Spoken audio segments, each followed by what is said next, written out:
2, 1. Hey everybody, how y'all doing out there? Uh, so I Oh, have a grizzled mountain man with me today. hello. Oh, that is so awesome. I have returned from the mountains, for I have finished the first episode and I will rejoin humanity. Yes, you have to tie back your hair into a long don't shave it, because that looks epic as hell. What did you say, Mufasa earlier? Yeah. Mufasa, Yeah. yeah. I came back as Mufasa. I left as the RetroRyno. I came back as a lion. Did you RetroRyan. did you hear they're remaking The Lion King live action? Yeah, live action.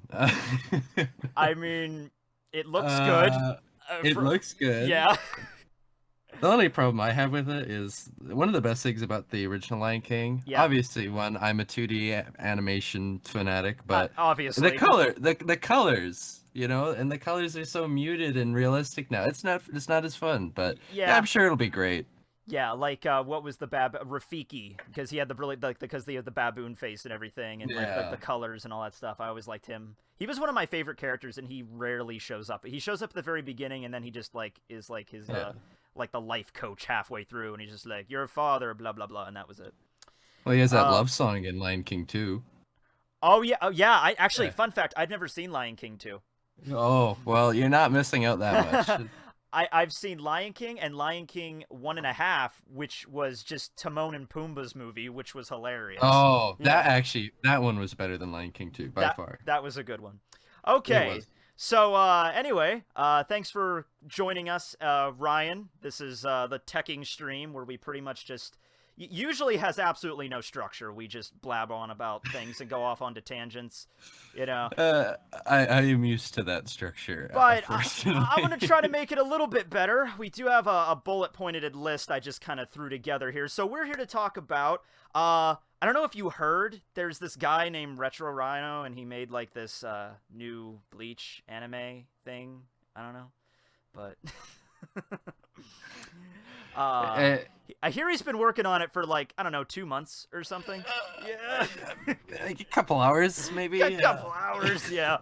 So I cannot wait to clear up some of that stuff. No, let's get it all out there. But yes, to just start off, so to speak, in case you don't know, I don't know why you would be watching this if you don't. I put it in the title. But Ryan here, along with a team of amazing people, created the first episode of the Bleach 1000-Year Blood War arc, because the normal anime died. Like, it's been like fucking 6 years already. Can you believe that? It has been. And I think it's been when we go into 2019, it's 7. 7 years. We're approaching 7. I remember when it first went off. I was like in my early days. That was like 2012. Yeah, that's nuts.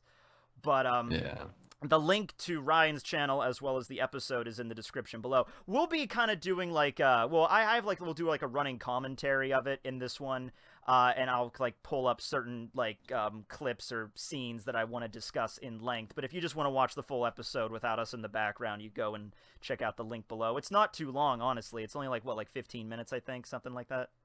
Yeah, it's like 12 minutes, but like 8 of it is pretty much yeah, what that's we've right, been because for. you did the thing at the end where you're like, I'm finally done, thank you everybody. Yeah. Which is warranted, I would say. Mm-hmm. So hey, how about we just start off with that, because I remember when you came with this project, I think it was we did a stream before talking about this, but I think that was back in 2016.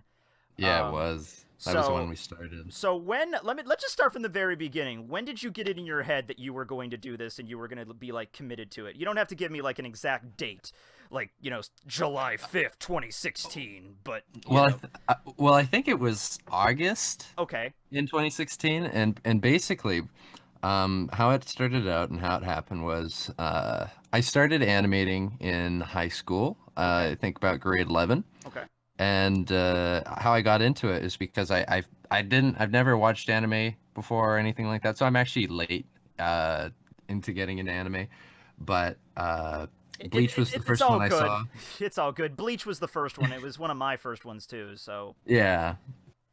And basically, it kind of, I was like, oh, this is cool. And then I decided I was already taking an animation class, but it was to do game making. But I decided, I want to try and, do this. And we had Flash. And so I tried making little Ichigo animations. And I was like, oh, this is fun. And I'm not good at the other one, so I'll just keep doing this. And was that still in high school? yeah, I was Okay, grade wow. 11. Yeah, we didn't Yeah. yeah, we didn't offer anything. We had like computer courses, but it was learning how to use like Visual Basic and shit. It was nothing about like we didn't have an animation course or Now anything. they offer it to grade 5s. Would you believe that? That is insane. That's good though. It's really good. Yeah. Like give a I've taught it before. Yeah. Oh wow, okay, so that works. I mean, hey. Yeah. No, um it's crazy what kids have access to now. yeah, did they give them like the drawing tablets and everything to animate Yeah, with? yeah. That's great. That's perfect. Yeah, Yeah. and it's so exciting when one of them is doing well. But anyway, then I basically I kept doing that, and I kept studying Bleach and studying the animation from it, and it's basically what got me going on because I didn't know what I wanted to do, right? Like I had a Right. vague idea, but I didn't. I'd always drawn my whole life, but Yeah, I wasn't, the god of drawing. Like there's always going to be people better at illustrating than me, exactly. especially at high school. Yeah, But everything. animating, That's you that's know, that's your thing. Yeah, I think that's for most high school students. I had no idea what the hell I wanted to be when I graduated. I didn't actually yeah. start. I was talking about this on the last stream. Actually, I didn't start even really seriously thinking about what I wanted to do with my life until I was 2 years into community college, about to get my associate's degree. That's when I finally was like, maybe I should figure out what I want to do. I was like 20. I was around 20 at that point. Yeah. Yeah. And I ended up doing something called Skills Canada, which Okay. is have I ever told you about that or No, no. I know you're from Canada. You're from the western. You're like near Y- Vancouver, aren't you? Or around that area. that that is correct. Okay, I remembered that part.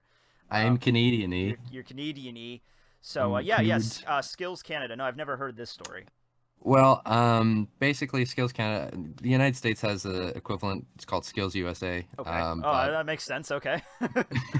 I know they were very creative with the Well, name. well, here's But the thing. See, my uncle worked for a company called Skills once, but I'm assuming there's a lot of different companies called Skills. This one I think was for helping like mentally challenged people. yeah. I don't know if it's probably not the same thing. But Well, it's no, it, no, it's skill. it, It's a it, trades competition. okay. That's what it. All right. Yeah. And on my first year getting an animation, I ended up getting to the national level, which is Whoa. competing against the entire country. Okay. Um, So all I 10 got. people. Hey, just because it was actually 10 people I competed against. That's what I meant. Okay.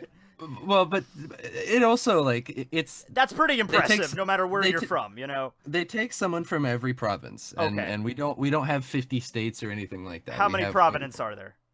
uh I I really should know this, but it was like around 12. Okay, all right. So yeah, around that. But not like some of them didn't have any because not all of Canada's populated yet. We're still working on it. Yeah, yeah.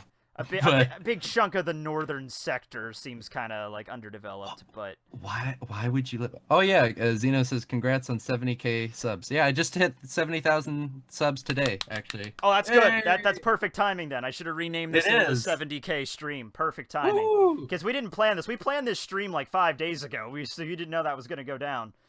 Yeah. I was like, okay, all my bots just be on standby for the stream. Yeah, No. 70%. I'm gonna cut you into the super chat money. Don't worry about that. Because that's whenever I do when I have a guest on here. But yeah, like Thanks. it's yeah. Unfortunately, though, it's only like a 70-30 split. Did you know that? Yeah, Yeah. I've told my people I'm like I'm totally okay with super chats and stuff, but if they want that money to go to me properly, they can use PayPal Yeah. because if they give you $100, right? Yeah. I only get 70, so Exactly. that's $30. Honestly, gone. YouTube, I remember this. YouTube straight up lied about that when they first released the super chat. Because I remember reading the press release, like we're introducing this thing called super chat, and one of the FAQs was, how much money will go to the creators, and they explicitly said all the money will go to the creators. And Yeah, then later, that's bull. yeah, that is bull. I thought that was kind of smelling a little fishy when I read that. But then later, I had like my little personal contact from YouTube. When you hit 100K, you'll get there soon. It's not far off. You get to 70, you're pretty much set. Yeah. But I had my little contact, and I just asked her about it. Her name was Kelly, and she did say, "Is like, yeah, I think it's like 70% to you, and then like there's 30% processing fees or whatever." So like that made more sense at least, but. I also have to keep hitting that bar to get paid out. It's Oh. the AdSense thing. Yeah, okay, yeah. It gets combined with it. Because I don't The thing use I don't use AdSense. I haven't used AdSense in a long time. Yeah, I haven't. The thing is, I don't actually have any ads on the first episode or I any of the noticed that. animations right I now. noticed that. Yeah, Because I because figure from Patreon, right? You have that. Oh, also go to check out RetroRyno's Patreon. Yay, Yeah. please, yes. Yeah. Well, I really want to turn this into something where, like, I love doing the Bleach animations. I Yes. love doing it, but I don't want to make it into a business because that's stressful, and Mm-hmm. also it's like I don't want that. Like that feels bad. So Right. Right. I'd rather use it as exposure for people to come over to my Patreon because I do completely unrelated things for patrons and Mm-hmm. stuff like that. Like I do streams every Sunday where I draw for them or I do Yeah, sketches I for pop them I or pop into those every once in a while. They're pretty cool. Yeah. hmm Mm-hmm. and I'd rather just do art for people, uh, solo kind of thing. Oh, okay. The Bleach stuff, like obviously Bleach is a perk for the patrons and Well, stuff, well, yeah. and it kind of just makes sense because like I have three jobs, so Holy shit! I hope the Bleach anime one is part of those jobs that you're including. thankfully it is, Oh, and good, good. I work as a teacher Right. at a community school and at a middle school, and I also work in the industry animating for anime. Oh, So okay. Awesome. yeah, that has been a change that came from the Bleach project, and that's probably the thing I'm most thankful about. I have a lot of friends that are teachers, and it's not for me. Like I love history. I was thinking about minoring in it, but the only thing I would really be able to do with that is like to teach it or like be to curate a museum. Neither of those really seem all that interesting to me.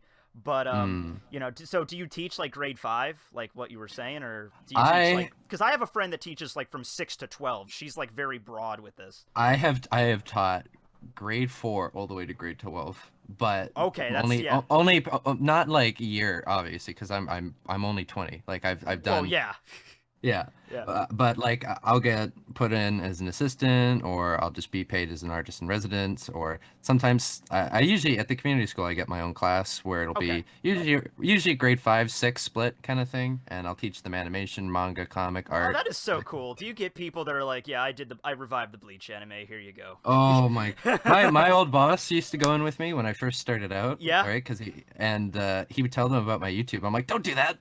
And they're like looking me up and subbing, and I'm Yeah. like, Yeah. great, now I can't swear on my stream. Oh I no. I'm leaving my job at Dollar Tree. My last day is actually on Sunday. And Really? yes, I'm finally done with it. And for a long time I was actually approached by our district manager at one point, and there's like, you can't be handing out your business cards to people. You can't be doing that. You can tell people you have a channel, but you can't tell them to subscribe to it because that's soliciting. But like the last 2 weeks I don't really give a shit, so I've just been like telling it. It's like, oh, what are you doing after this? YouTube? Okay, where do I find you? Take a card. You know? I used to do that at Denny's. Oh, I that's how. never Hey, man, got you in got to network. trouble. You got to network, man. Yeah. Just it's like, yeah, here are your eggs and your hash browns, and just slip one of your cards underneath it, the plate or whatever. Yeah. By the way, if you need any animations done, here you go. Yeah. Hey, Um. so I don't really get much of the tips. So if you need some art done, That oh, portrait. is that how it works in Canada? Because in America, tipping is one of the most like unfair things to like waitresses and waiters and stuff, because they don't actually get that money directly. It usually just goes in like a pot Oh, and then gets divided amongst the staff. So that's an yeah, yeah, it's that's the thing. does that happen in Canada? It's okay. The waitresses end up making pretty good money. Okay. Like they make more than any of us, but they have to share a lot of the money too. Uh-huh. Like Mhm. for example, like our waitresses got paid like $9. Now you got to remember our currency is worth a lot less than yours. Yeah, well, no, I don't think it's a lot less. I think it's just like Okay. it's like I think it's like 90 cents on the dollar or something like that. Well, yeah, it's like $10 us is like or $10 us is like $5 you Oh, guys or really? Oh, wow. $7. Yeah, Okay. it's Well, bad. It's oh, pretty bad I right didn't know it now. was that bad. I didn't know Canada was in such dire straits. Okay. Well, for example, what's your minimum wage in your state? When I was hired, it was 7.25, but that was like 8 years ago, so it might be like 7.30 or something now. Someone will correct me. Our minimum wage is $15 an hour. Okay. So So that should give it kind of, yeah, a that picture. probably evens out to around 8. Yeah. Yeah, Yeah. it's bad, and that's also why I like doing business with Americans because I'm like, hey, $20 twenty Yeah. dollars for like a full picture, and they're like, yeah, sure. I'm like, they're like $20 is $20. I'm like, Yeah, that's like 27. whenever I not contract, but like commission somebody to do artwork or something from overseas, I'm like, do you want it in like Icelandic currency or do you want it in dollars? And I'm like, no, dollars, please. I'm like, okay, cool. Yeah. Yeah. Oh, all right. Nux Taku's in the chat, and he's Canadian, and he's like, it's like 80 cents, fam. I'm like, oh, okay. I didn't know Canada. It's not doing well, yeah. Yeah. And it's funny because like America's in debt and all that, so well, I mean, like we are too, but it Yeah. makes no sense to me. But Right. I'm sure if I looked into it, it would make sense. But Yeah. anyway. Wait, back on topic, I guess. Back on topic. Damn it! We were like, we're gonna structure this better, and like, okay, we're doing okay. We're doing okay. I mean, that's what the point of this is. It adds more flavor to it, I suppose. I think we should get to their question. Their dying question, which is, I've seen it in the chat multiple times by now, and it's easily how tall are you, Ryan? Yeah, I'm 6'3". What, really? God. Yeah. I am short. I'm 5'5". You know. Oh my God. I know. Everyone, when they see me at a convention, usually their first thing they see me is like, "Holy crap, you're short." I'm like, "What did you think I was?" Like. I met some fellow staff members from my team at a convention this summer, and they were like, "Oh my God, you are so tall and dangly." They just called me a giraffe. Okay, I don't know if I don't know if I would take that as an insult or a compliment, but okay, I guess it depends on the context. I just took it. Yeah. I had nothing. If you're being described as dangly, you just got to take it. Like obviously that means you're not gonna do anything. Yeah. Just roll with it. I've been called some weird stuff in my day. I just kind of like, all right, that was a little unorthodox, but I'll take it. All right, so Ryan. But how the hell did you get Johnny Yong fucking Ichigo I Shine Bosch, the Black Power Ranger, in this project? I'm sure it's a very epic story that spans continents. So just take it away. Would you believe that you can bribe him with Sour Patch Kids? Dang it! I did a video on him once. That's all I needed. Well, are they the watermelon or the Sour Patch Kids, like berry flavor, like strawberry? Strawberry of all things. Okay. Yeah, makes sense, right? All right. No. I'm joking with that. Of course. No, Johnny didn't take any profit or any payment of any sort. Okay. But a lot of people were saying that I reached out to him. Okay. That's not true. He actually reached out to me. That's incredible.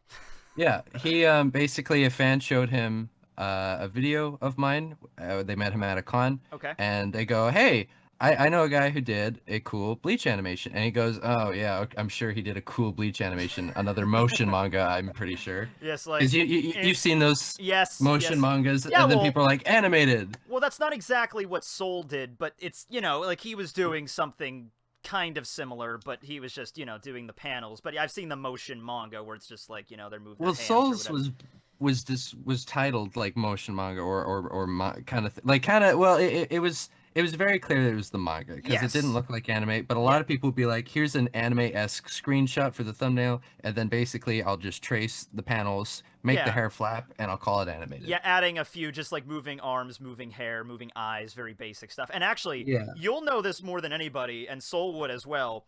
Kubo, because he includes so few backgrounds and it's very minimalist, it was it's so hard. Yeah. Well, I was gonna say, whenever I'm photoshopping stuff, it's really easy just to cut stuff off and move it where I need it. For you, that was photoshopping, but for you, that would be difficult because you don't know what. I have to figure out what's there. What the hell's in the background? Yeah. Yeah. But yeah, editing for me, photoshopping was easy. But anyway, so did he send you an email? Because that would be like, I woke up in the morning and get an email from Johnny Yong Bosch. I'd be like, holy shit. Actually, how it happened was, so they showed him Byakuya versus S Not, and he was like, "Oh my God, this is crazy." Yeah. And so they contacted me. They got into a Discord call with me, and I talked on Discord call with Johnny for a while, and then we exchanged emails and phone numbers and stuff, and from then on, we basically just planned out how we go about it. I already had my script and my screenplay done, but I wanted to revamp it since he would be holding it, and I was like, okay. I was like, let's bring up the professionalism. New standard on this now, you know. Yeah, new standard. Oh, it was honestly such an intimidating choice as well. I can imagine. Because it's like when you bring him in, right? Yeah. Like everything kind of changes. Just like, not because like like he's not an asshole, like he's not gonna be like, what is this? Because honestly, the cut that I sent him to do the dubbing on. Yeah. Because here's the thing, he just matched all of my mouth. Everything was already animated when he did it, and he just dubbed it, and he created new lines based off of what my screenplay, and he made it all fit to the dubs first try, only one take. Wow. Well, I mean, he's the pro. I guess it makes sense. I would, in that situation, I would just be like, you know what? Here's the screenplay and all that stuff. But if you have any notes, you've played the character for like, 300 something episodes. You clearly know the character better than anybody probably does, except for like Kubo. So, yeah. And yeah, he got all of them. The only thing, I had him redo the first take a little bit just because I wanted to make a joke. Like obviously, if we go ahead and watch the episode later, I'll queue up the scene. Yeah. But basically, there's a scene where Ichigo turns around. It's like the entrance to S3, which is Uryu and Ichigo and all them in Ichigo's room. Yes. Okay. And I wanted to make a little kind of just fourth wall break, very subtle, and make a joke on, why does everyone always meet up in his room? Why don't they go to Orihime's house or Chad's house or Uryu's house? Yeah. And so I was just like, can you be like, why do we always meet in my room? Like, why? Yeah. And I like that scene because it's like they're arguing. I think Ichigo's arguing in the background with somebody, and there's like more dialogue in the front. I love those scenes where there's stuff going on in the background, but you can still tell that you recorded it. I love that. There is actually so many deleted scenes from episode 1. Like it was originally going to be like 17 minutes. Make a deleted scene episode. I have a video coming up because I have to do a follow-up video to episode 1 because I've been dead on YouTube, and so I think I'll show people that in the video. Dude, you got the first episode out. I think you're set. Don't worry about being dead for a while, okay? It's like here, we're good for a little while, okay? Yeah, everyone was well aware of how crazy that last push was. I was awake for like 55 hours straight finishing it up. Yeah, I was in that stream after the episode, and I was like, Ryan, go and take a vacation for the love of God. Like I was like, go to the other side of Canada, like Newfoundland or something. That's warm, right? I'm like, just have fun there. It's warmer over there, yeah. Yeah. But yeah, you deserved it, cause damn. And our Rukia voice actors in the chat. Ruka. Yes, and Rukia Samuels. I want to talk about that. Her, and like when I commented on the episode, and then I was like, I was like talking about the voices, and I didn't know it was Johnny at first because I didn't look at the ending credits. I was just like, wow, they got somebody really good to voice Ichigo. That was crazy. Yeah. They nailed it.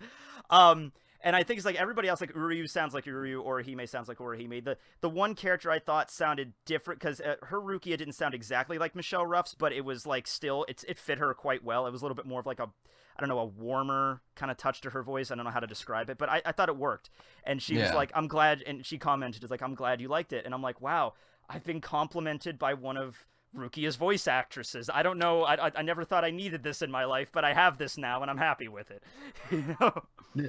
It's funny because she probably re-recorded the most out of anyone. That was a lot of pressure and work because, like the two main characters of Bleach usually are considered like Rukia and Ichigo. And so if we have Johnny Young Bosch as our Ichigo, then the Rukia people are going to be like, oh, she better be good now, And so that was a lot of pressure for her.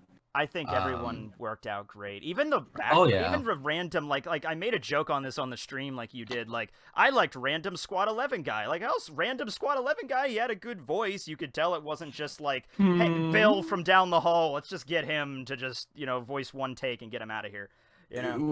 Well, Squad 11 guy, had very, very talented. Don't tell me. Are you Squad 11 guy? Yeah. Yes, Tekking, I am. Shit. You meet your heroes, you don't know what to say. For I am Fat Aang. Also the guy that delivered, because I've rewatched this like a disturbing number of times. I don't want to.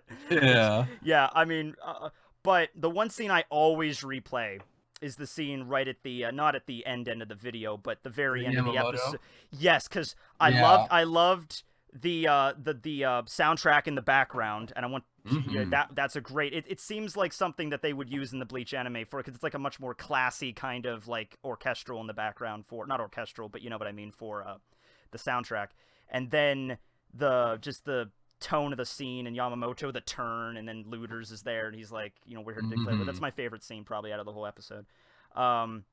There was there's so many stories, but Yeah. Also, if I could quickly mention, Yeah, go ahead. Go ahead.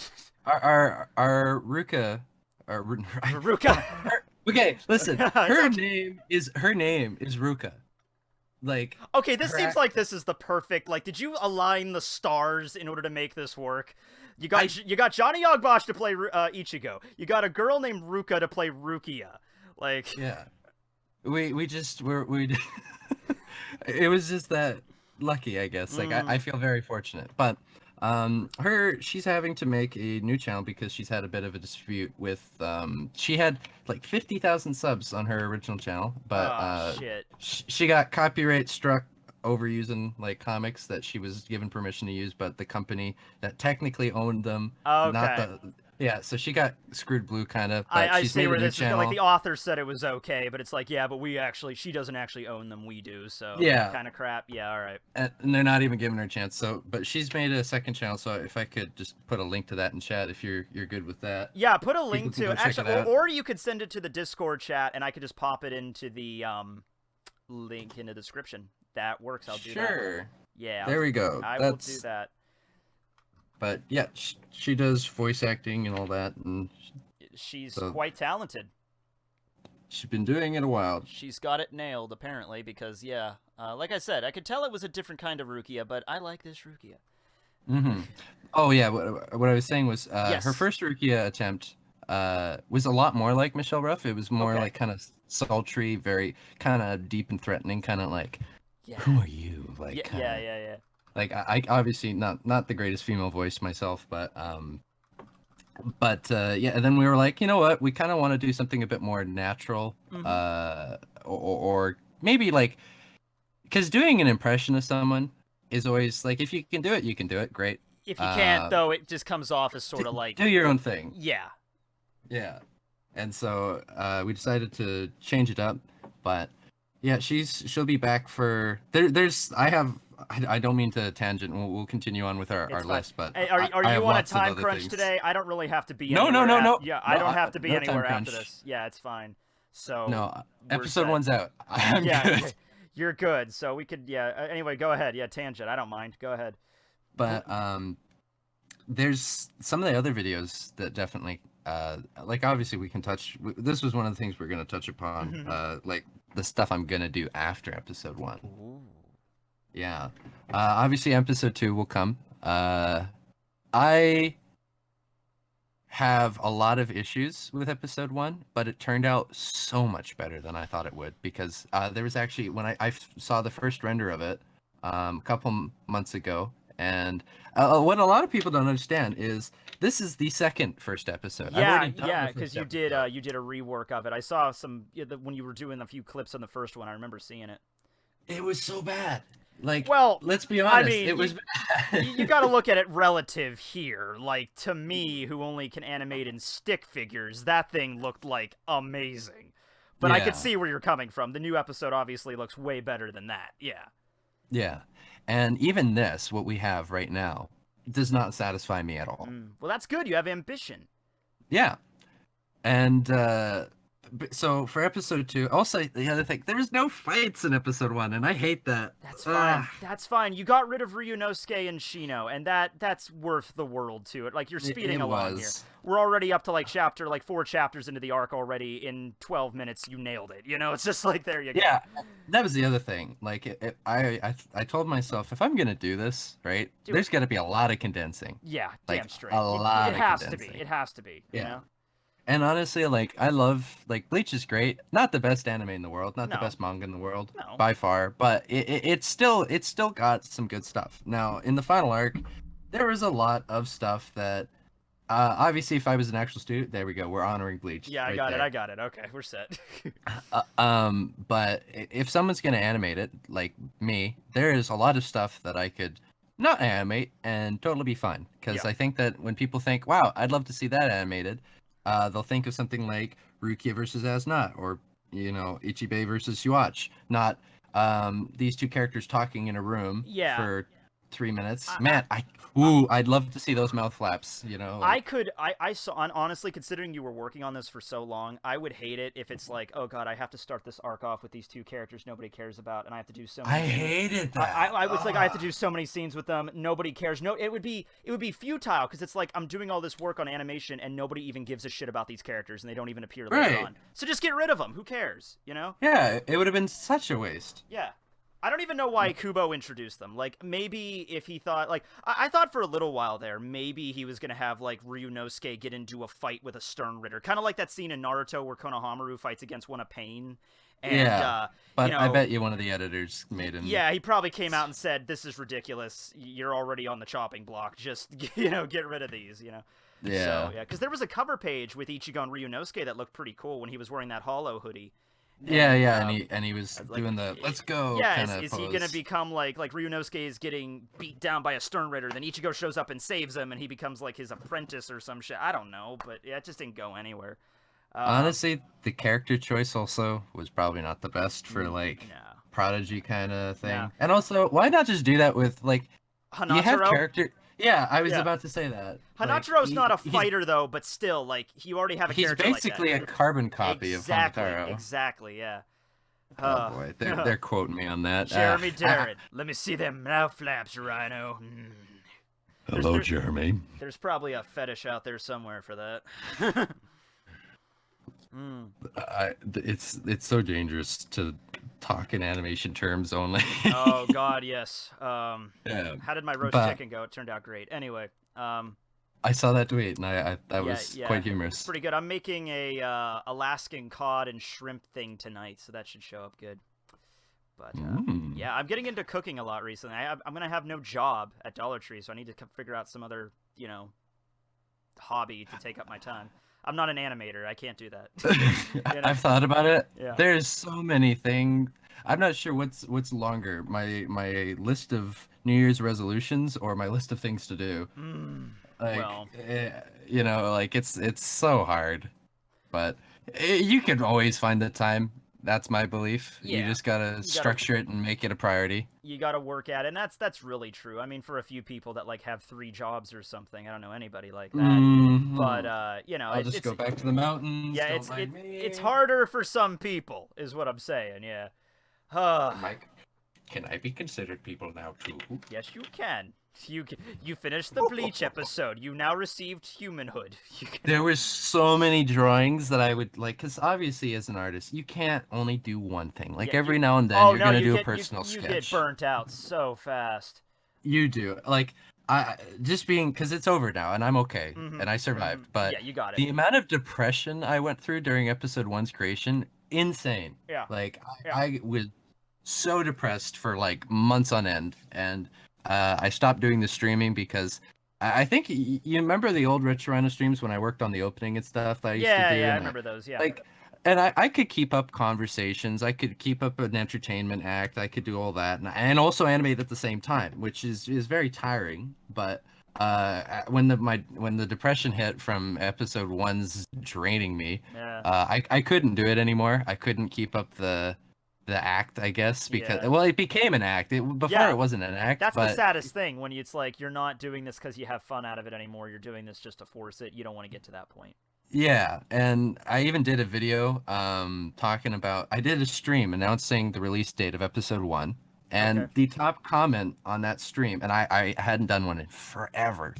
The top comment was how depressed and dead I sounded. Oh God. And I was like, wow, that's I actually tried to hide that. That's great.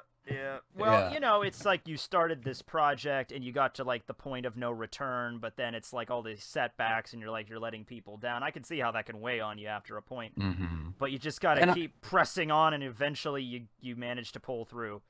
Because you wake up every day and you go like, this thing, like episode 1 became like an anvil over my conscious. I woke up and it wasn't done. I felt like shit. Like There's a good term I love using. I don't get to use it that often, but it's the sword of Damocles. I love that. I love that term. Yeah. Oh man, but now finally episode 1's up and I get to post all the sketches and stuff I did, because I didn't want to. I had to hide any personal art. Right. And yeah, I even did, like, you probably would like it. I did a little Rukia sketch yesterday morning, Let me and see. I'm just I feel so happy Oh, now. that's cute. Can I show that? Or Yeah, go oh, ahead. okay, okay. Let me pull that up here. Let me download it. What was there a so was there an exact turning point where where you started everything getting better for you, or was it just like a progressive kind of like, it was a slow descent and then just a slow ascent back to where you should be, or was it like one Well, defining moment? okay, so what happened was the release date was set for November 15th, and the thing about that, I was also going to release it at 3:15, so it was going to be 15, 15, 15. Yeah, I saw. I didn't get that right away, but I got it later Yeah, after you yeah. explained it. Yeah. But I decided, because there was a lot of people I had to work with as well, and that was a lot of the reasons why. And not to push blame onto them, No. but it would have been done so much earlier if I had the ability to do each part of the episode's creation. I can't do all the music, and by the way, one of the things we're going to talk about, the entire soundtrack was made Yes. by us. It's completely I original. figured it was going to be. Yeah, I figured you probably had one person that was like the head of that, but That his name was Christian, and he okay. was a goat for the last push. That guy, he him and I Wait, whoa, whoa, were whoa. up for like 24 hours straight. You had a mountain goat doing your sound mixing? That doesn't seem very Well, practical. okay, who do you think I met up in the mountains when I had to All go? right, okay. You met a mountain goat that was a DJ and you just happened to Yeah, bring him down and then there you and go. I fed him Sour Patch Kids, and we had a deal. This is Yeah, great. This needs but to be animated. What you're just this story behind the go up into the mountains. Yeah, yeah, yeah. Hello, Mountain Man mountain. RetroRyno finds Johnny Young Bosch and a mountain goat DJ up in the mountains, and yeah. Uh, I see you have a keyboard. Do you know how to use it? do you know how to use it? Bah. He, Barely. he starts buying out like Bleach, like Attack on the Beat OST, like ba da da da da da da da. Okay. That's not Attack on the Beat. Yeah, that's something else. But I used to have an That's encyclopedic knowledge of all Bleach OSTs. Now it's waning because I haven't done it in so long. But yeah. yeah. Mine had to. We had to. I had to direct the voice actors, the Yep. music, the sound, the mixing, because there's sound effects and all that. Then there's audio levels. Obviously, I had to do all the cleanup for all the animation cuts. I had to do most of the animation cuts. I Mm-hmm. had to color most of the animation cuts. I had to help her with the backgrounds. I had to direct people with the backgrounds. There was also the storyboards. Uh, then there was figuring out the opening. I had to get the opening covered, so I had to find someone to do that. And then we had to remix the opening. Then Yeah. we had to redo the credits. And then the ending, I had to make an ending. And there was also finding the voice actors and the sound people, and that was like an undetermined amount of time, and I couldn't speed that up. It I couldn't seems just try harder. it seems like kind of the logic that the World War II got us out of the Great Depression, where it's like you just had so much work on your plate, it like got you out of your depression, and it just Yeah, like okay, I got to get this shit done. No time to feel sad for myself. I gotta go. You know. and when I set, because the thing is, it was October 30th. It was a split. Here's a little secret. This It was a year? split sec. Yeah, Okay. yeah, like this Halloween. This Halloween. Okay. When I announced the release date, I just decided to do it that day. Episode 1 was not ready at all yet. Okay. And I was just like, I'm gonna set this deadline.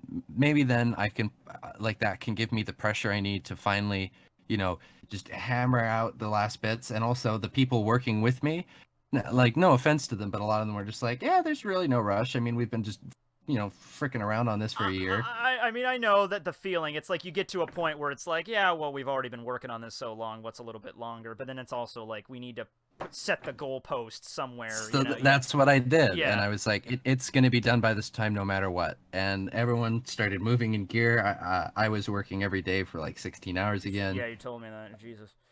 and it finally got done. And honestly, uh, there is no better feeling for me than when I'm being productive. Mm-hmm. And Yeah, me too. Same thing. yeah, and I felt really good, and I felt proud of myself because if there's a day where I don't get much done, I just hate myself for that entire day. One of the things I try to do is whenever I'm just laying around my room and like, well, I have stuff to do every day, like something I can make a video or a stream, or I can prep something or do something. Right when I'm starting to feel like, I think I'm just gonna lay in bed a little longer, I'm just like, nope, gotta move, and I just like get myself up and get dressed and like get moving. Yeah. But I have so many alarms on my thing. It's just get up if you're asleep in brackets. I always feel bad whenever I get this. Usually happens like yesterday when I got off work. I just got home and I worked on something for a few hours and I took a nap for 2 hours and I'm like, no, what? No, gotta do video. What? So hopefully we don't have that problem anymore because I don't have work anymore after this. So at least not Dollar Tree. So yeah. Mm-hmm. But let's address, because you brought up the opening just now. That's one of the questions I want to ask you. Oh, go ahead. The opening the original opening that I saw, you had to cover the song again. So tell me the story with that, because that song, I actually got that song on my phone, the first version of that. What's it called? It's a good song. I'll be a hero. I'm a hero. I am a hero. Great song. And so, the episode airs and the opening cues up and it's the same song. I was like, this sounds a little different than I remember it. Still good, but I couldn't And then I listened to them back to back because I hadn't heard it in a while. And I'm like, yeah, they had to redub it for some reason. So did you get in trouble with like a studio or? Okay, so Stereo Pony broke up. That's the band that did it. Oh. And so at the time it was fine, safe to use. I even sent an email. I was just like, hey, can I use it? Yeah, okay. And I was like, it's safe to use. And we would also back in the day just upload it unlisted on a alt account and see if it gets copyright, then it's safe. I do that too all the time on my side channels, like just to make sure something doesn't get copy ID'd. Yeah. Right. And then we're like, yeah, it's safe to use. And honestly, if they had a problem with it, they can just email me and then I'll be like, all right. And also, like, they can take, and that's how I feel about the Bleach project too. If like anyone had a problem with it, go ahead, monetize my video, take the money from it. I don't care. Make money off of my video. Yeah, as long as it stays up. Yeah. Yeah, because I put so much work into it, honest, and it's not hurting anyone. It only generates interest. And like I could understand you being pissed if I was making money off of it. Understandable, yeah. But why don't you just go make money off of it? Yeah. That doesn't mean that you're promoting it. It just means that I'm basically just paying my way for using your stuff on YouTube. But like I can understand once it gets to a bigger scale, then you have to kind of treat it a bit different because there is business stuff. But there's also like I feel like half of them just do it to be a dick.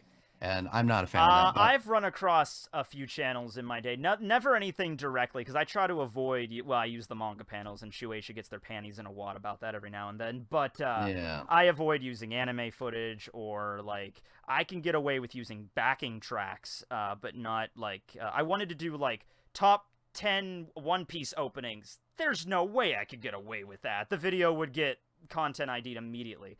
But I've encountered other channels that have had problems with that, where people are just like, no, you can't use my content.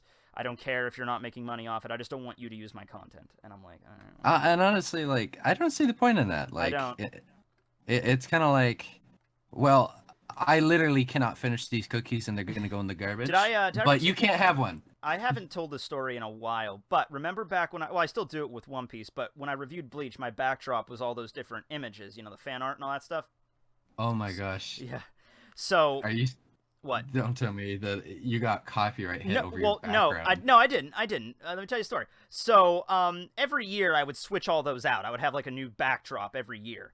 And, I didn't want to just take the art and just put it up there without asking. So I would go to DeviantArt and I would ask everybody, hey, is it cool if I throw it up there? And it'd be fine.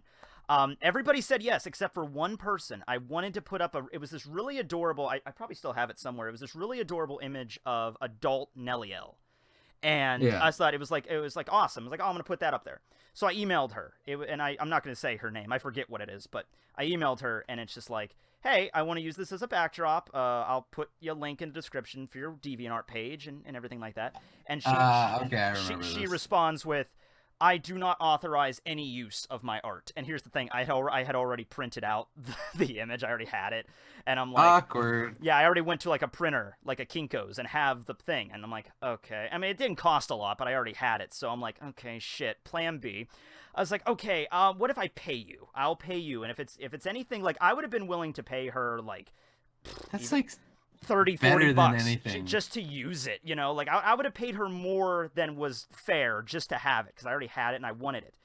And $5 sketches, something like that. And she responded once. I was like, I'll pay you, just name the price. And she's just like, I'm sorry, I never authorize any use of my art. And I'm like, that's dumb. What's the point of having a DeviantArt account then? Like, what? Just draw the shit and have it in your own room. Why do you have an account where you could I want people to see, but I'm never gonna sell it.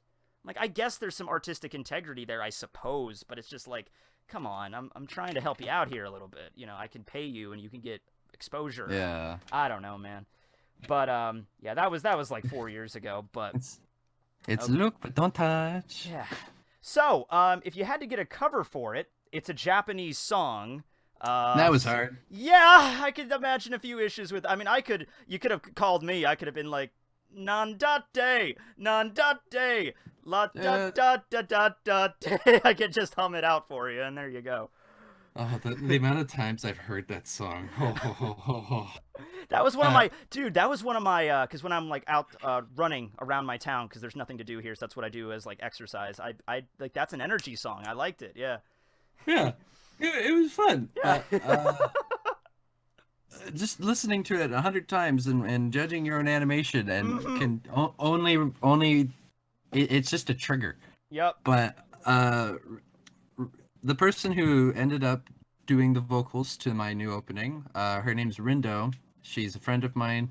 She has her own channel. She is one of the best singers I know. So, like, she's so good, and she speaks like 3 languages, like fluently. She's Finnish. That's she's not. Yeah. Well, I mean, I wouldn't have called that like, oh, Japanese, voice with a Finnish accent, Japanese. You know. No, and she can sing in English as well. That's great. So how about we play it? I think that would be appropriate now. I have a second stream here. There we go. Yeah. Look at this. Fancy. Here I am sitting on top of the live chat. Yeah, you're on top of the live chat there. Where is the? Oh, there it is. Blood Warfare. This is Mufasa on top. Oh yeah, I love the opening also. Just like the creepy. Oh yeah. Yeah. Okay. Well, you know what? We're just gonna start from the beginning here because it's whatever. Yeah. Okay. Also, apologies to everyone in the comments that are asking questions. I'm sure we'll get around to answering your personal questions. Oh yeah, eventually. that's the problem with doing because your streams are you were talking about this beforehand. It's like I have 1,300 people in here right now, and it sucks, but I can't. You can't get to every question. I make sure to do the super chats. Like I'll have a time where I just go through all those, but it's always really hard to get all of them. Mm-hmm. Yeah. All right, let's go. Yeah. Are we gonna see this fight? I mean, you don't have to answer if you don't want to, but you will. Yes. I am definitely gonna be animating. So that's like one of the big things that was set up in the arc. Like we're guaranteed to get it, and we just kind of never do. And it's the funny thing. This dream sequence was originally like a minute. Or something long. Okay. But then we're like, let's just keep it short and sweet. It's like a teaser trailer, yeah. Yeah. And funny thing, the music for this scene is inspired off of Resident Evil's Saving Room. Yeah. I've never played Resident Evil. I've never played any of them actually. I know I'm missing out. I haven't either, but I looked up the music. There's a lot of video games I discovered that were popular when I was like middle school, high school age, and I just never got around to playing, Yeah. Yeah. I didn't play Kingdom Hearts for the first time in a while. I still haven't played it. Yeah. Also, for anybody watching that's looking at this scene right now, it's called Symbolism. Oh my god, the amount of people that think that we were trying to say he was emo with this. Yeah, he's not cutting himself. The entire Reddit was freaking out about that, and I read that, and I was like, oh my god. Did they really go? Okay, I didn't even think about the suicide angle until just now when you said it. I didn't even think that. No! His pendant cut his wrist. Yes, it seemed like, or it was like he was sleeping on his arm. Yeah, there you go. And also, it's a symbolism for Watch is basically getting him through his Quincy blood. There you go. Yeah. Done. And those things are sharp. I had a version of that pentacle once, and the edges were kind of sharp, actually. So yeah. But it's sideways for attention, long ways for results, anyway. So I mean, but no, that's not even close to the first thing I thought of when I saw that. But okay. Yeah. Is the scene with the Squad 12? Is that before the intro? It's after, isn't it? That's right after. Okay, good. All right. And that's from the episode teaser. Yeah. Doesn't want bread, doesn't eat. Yeah, no, and Oh wait, he's not eating. really quick, just really quick. Who did that logo? Because that is an awesome logo with The Bleach logo. Yeah, with the pentacle in the background and the blue fire. That was Sean and I. Okay. Sean voiced as not, and Biaki versus as not. Okay. Yeah. Awesome. All right. So once again, who was the one that did the intro? The logo or the intro? No, yeah, the intro, because we're about to play it. So like, just everybody that was this involved. Was Rindo. Rindo. Okay. And the music was covered by Christian. His name's Christian Noble. Okay. Very talented guy. Okay, so here we go. Here we go. Sorry again for listening to it for the 50 millionth time, but no, this one I haven't heard 50 million times. Oh, okay, good. So I enjoy it.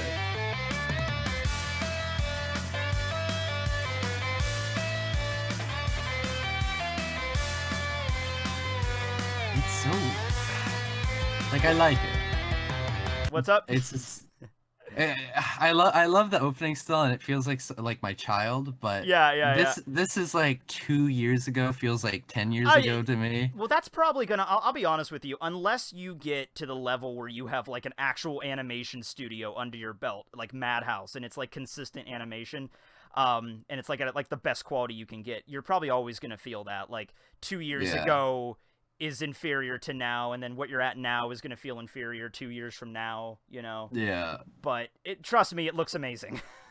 Thank you. You're set, yeah.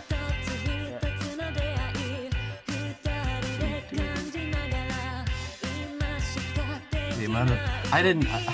my friend Guest wrote the credits for me. You don't have to pause it. It's okay. No, it's fine. Go ahead. Yeah. We're not at the energetic part yet. I feel so bad about the amount of times my name's in the credits. God, it feels like I'm Kojima-ing the credits, if you know what I mean by that. Yeah, I do. It could be really like, because I've seen this with like vanity projects, like movies that were shot by like one person, and it's just obvious like they just wanted to make a movie all about themselves. It's just like John Smith, director, produced by John Smith, scriptwriter John Smith. It's just like, okay, well, you know, it's just a vanity project. But this was obviously with a bunch of people, and a lot of work went into this. So, yeah. And we had to say who did what, and it just happened to be me. Yeah. I know who Reiji and Soul Madness are. Who's the Openunu guy? So, the thing is, actually, this is a bit outdated now. Yeah. We felt like crediting them was still like the right thing to do. Yeah, even though it's been a while. Yeah, but Openu helped out, and he did some After Effects on some of the scenes in the opening. Yeah, okay. But he's a Dragon Ball fan animator, and he was actually the first person ever to shout me out back when I had 300 subs. Wow, I can still remember that. Yeah, I remember the first shout out I got too. It was by a guy named Justin McWhirlpool back in the day. I only had probably around 300, but only a few hundred at that point. Yeah. Thank you, Justin. Yeah. He doesn't. Yeah. He did Hunter x Hunter videos for a while. I think he closed his channel though. I don't think he's on YouTube anymore. But you know. Yeah. I'm part of the old guard now, Ryan. I've been at this for since 2011. You're one of the veterans. Yeah. Honestly, I kind of am in the anime community, I guess. Somebody in the chat was like, so you're talking about The Room then? He's like, yeah, basically with Tommy Wiseau. Yeah. Oh, hello, Mark. You did not make it. You could fall asleep every night realizing you made something better than The Room. So well, it's good. I think I could make a sandwich that could fall under that. There was, you know, the actor Rob Schneider. Yeah. And no, not Rob Schneider. Pauly Shore. Pauly Shore is this really kind of like. He nobody really cares about him anymore. Nobody really cared about him back when he was popular. But he has a YouTube channel that has like 6,000 subscribers, and it's like, this is a guy that used to be in actual movies, and I'm like, oh well, okay, at least I can fall asleep at night knowing at least I'm better than Pauly Shore. That's a pretty low standard, but at least I have that, you know. It's so weird seeing people on YouTube. It's crazy. Hollywood. Well, here's the thing, and I've thought about this. It's back in the old days. And when I say old days, I mean like pre-2005, before there was an internet, before there was a YouTube. If you wanted to be big, if you wanted to be like famous, even slightly famous, you had to be either on TV, on the radio, or in the movies. And those were your only options. So if you wanted to be in the movies or TV, you probably had to go to like, they'd live in New York City or LA or something. Radio is probably a little bit more lenient. But you know, if you were growing up like me out in some, like if I was born back in the 60s and I grew up in this dirt poor town in the middle of like the mountains of Pennsylvania. There's no way I could be. I'd be working in like a lumber mill right now or some shit, you know? Like I wouldn't be doing anything like this. Yeah. But okay, I guess back to the intro. Back to the intro. It's like okay. Byakuya! Byakuya! I gotta say it. Byakuya is pretty damn sexy. Byakuya is pretty damn sexy. Okay, that's I can agree. Byakuya also, the Gynax boob jiggle on the Gynax boob jiggle on Orihime was much appreciated. Honestly, she could play tennis that way. Did you get a lot of comments on that? I did, and I don't usually do. Like, almost every time she moves in episode 1, her boobs just jiggle way too much, and I'm just like, I'm putting my name on this. I feel so bad. You know what? Honestly, I'm watching it, and then there was also the scene later where Rukia's like, "You look very mature," and I'm like, I love that you put that stuff in though, not just because I like big boobs, but you know why? It's because it feels like an actual anime feel. You know? Because we had to make it somewhat cringy. Bleach is not super fan servicey with that kind of stuff. Like in One Piece, like every arc, there's going to be at least one female character that's introduced with huge boobs, that like on top of Nami and Robin and everybody. That's just how it happens. Bleach has never really been like that up until the final arc, where Kubo pretty much just like, okay, screw it, I'm gonna give Orihime this incredibly fan servicey outfit. Have fun drawing that. Hey, you're gonna have to draw that at some point, so. Yeah, and then the people who are like, I can't wait for the everything but the rain scene. Wink, wink. Yeah. Well, you know, it's we'll cross we're building this bridge one brick at a time. We're getting there. Okay. We're getting there. Oh, by the way, in case of those wondering why Uryu's walking on the other side of the road from the group, it's symbolism. Okay. Are you sure it's RetroRyno? Because he looks emo. Yeah.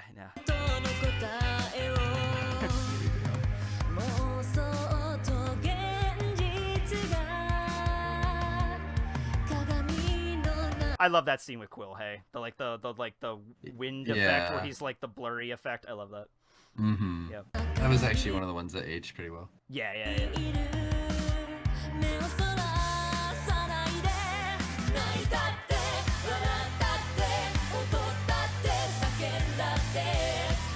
I love that sound. Like, I'm serious, man. I'm listening to that while jogging, and I just keep replaying that moment right there. It's so good.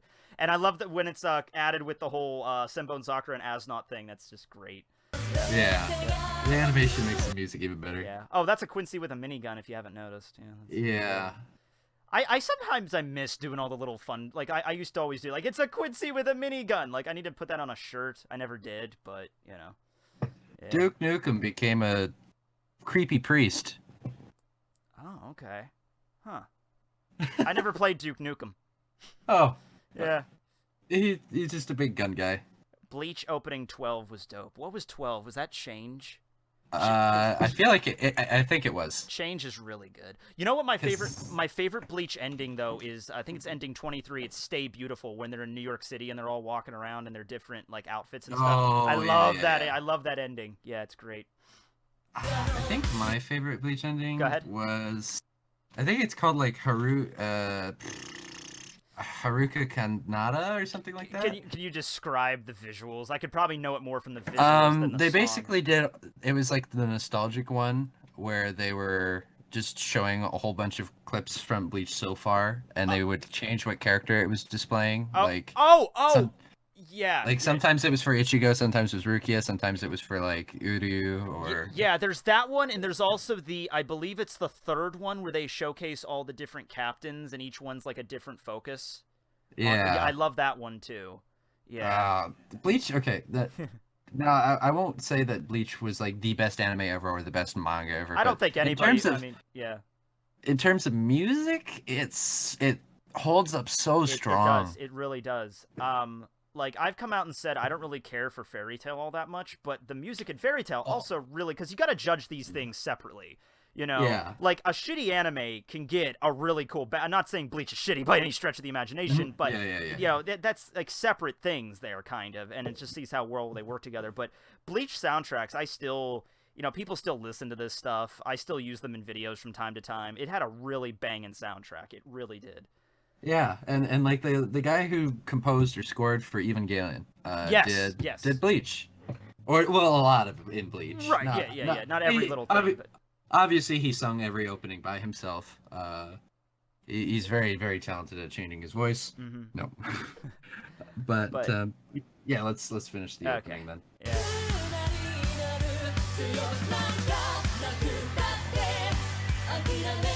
Was that scene of Driscoll in the first one? I don't remember. It was, okay. But it used to look different. Yeah, I thought there was more detail on that one there. Yeah.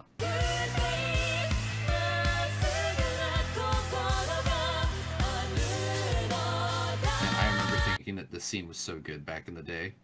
Yeah. But now it looks so awkward. Ryan, just really quick, I mean, in the most abridged way you could possibly tell me, how do you animate rain? Do you just, like, draw a bunch of lines on the paper and then alternate between them, or how do you... Basically, if you do digital, you abuse the blur tool. Okay. You're just like, here's a dot, here's a spot, here's a line, here's a line, here's a line, here's a line. And then I'll let the blur tool do all the work. And you just go crazy with it. Okay. Yeah, and a lot of copy and paste. What program do you use to edit? That's also a technical question I should have asked. Okay. Back then, I did almost all of this just in Flash. Wow. Like even a lot of like the post effects I did in Flash, which was really stupid of me. Yeah, like some of this I could tell right out of the gate. Like I could see certain scenes. I'm like, yeah, because that's Flash animation. But a lot of it is pretty detailed. Yeah, which would end up. It was so not good to do. Like, but now I use Clip Studio for almost everything, and then I go to After Effects and Premiere for my editing. Okay. All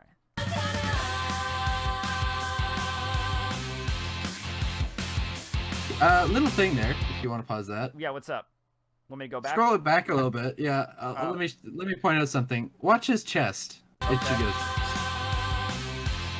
Right here. Yeah. So you see how he's facing to the right now, his chest? Yeah. Give it a sec, and boop. Right there.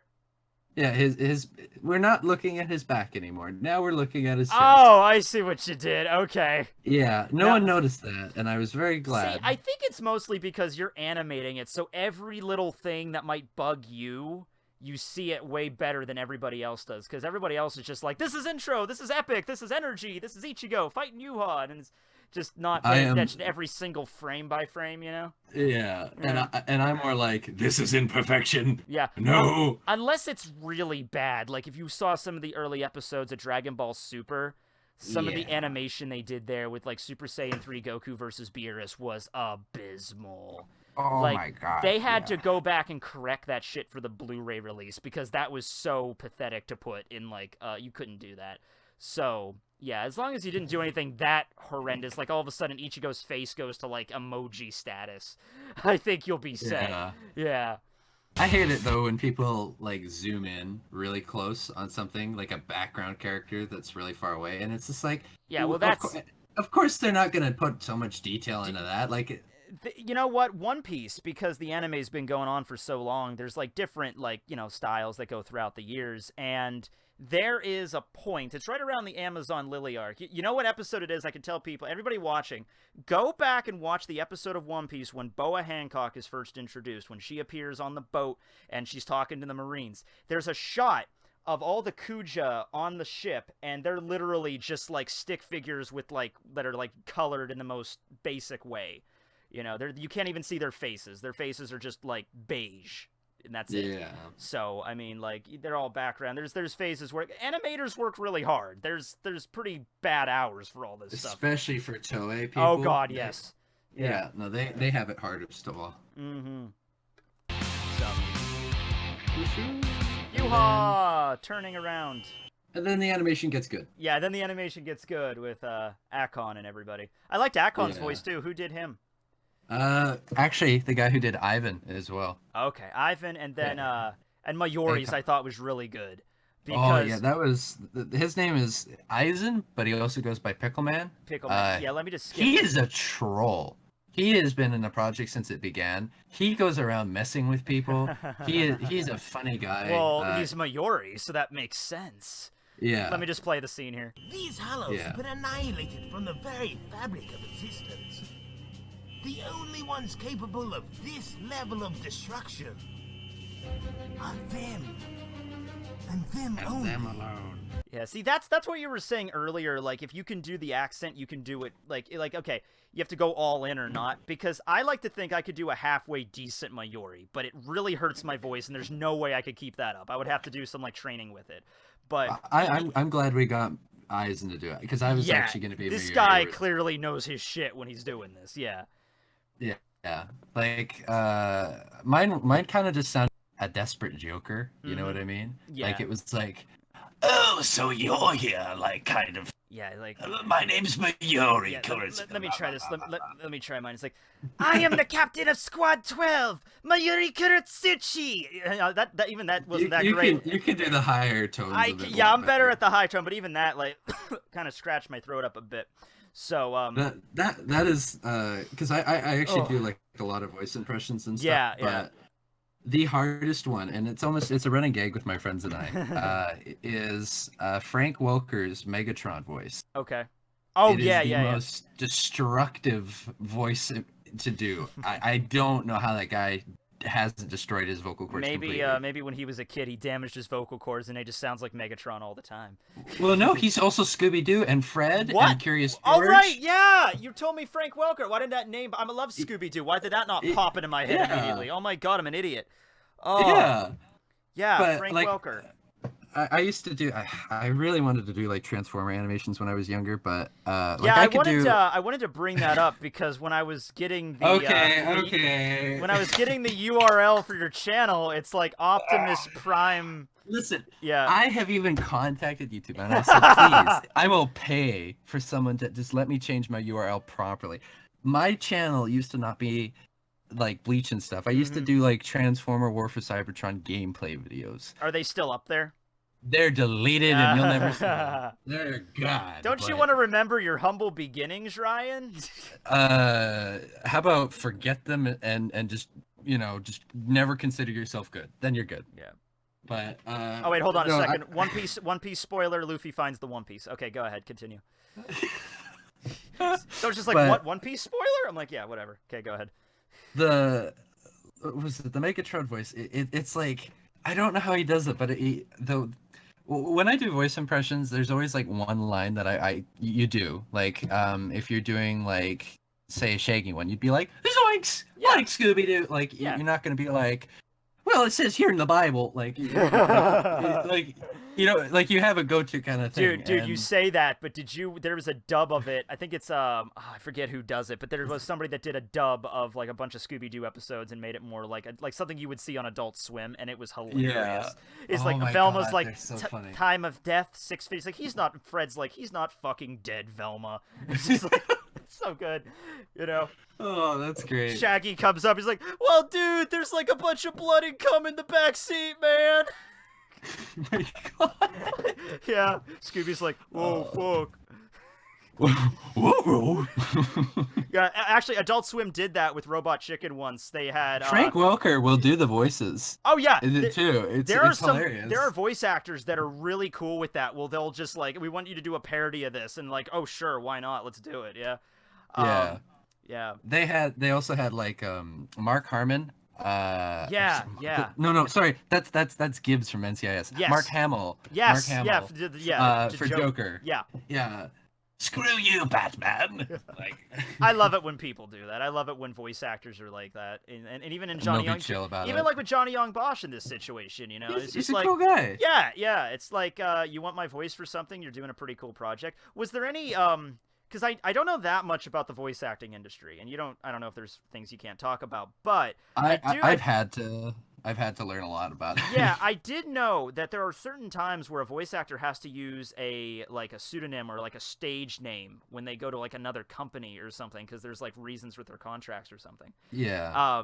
So I was wondering, like, is Johnny just allowed to use the Ichigo voice whenever he wants for anything he desires, and he doesn't have to worry about contacting Funimation or anything, or, I'm wondering.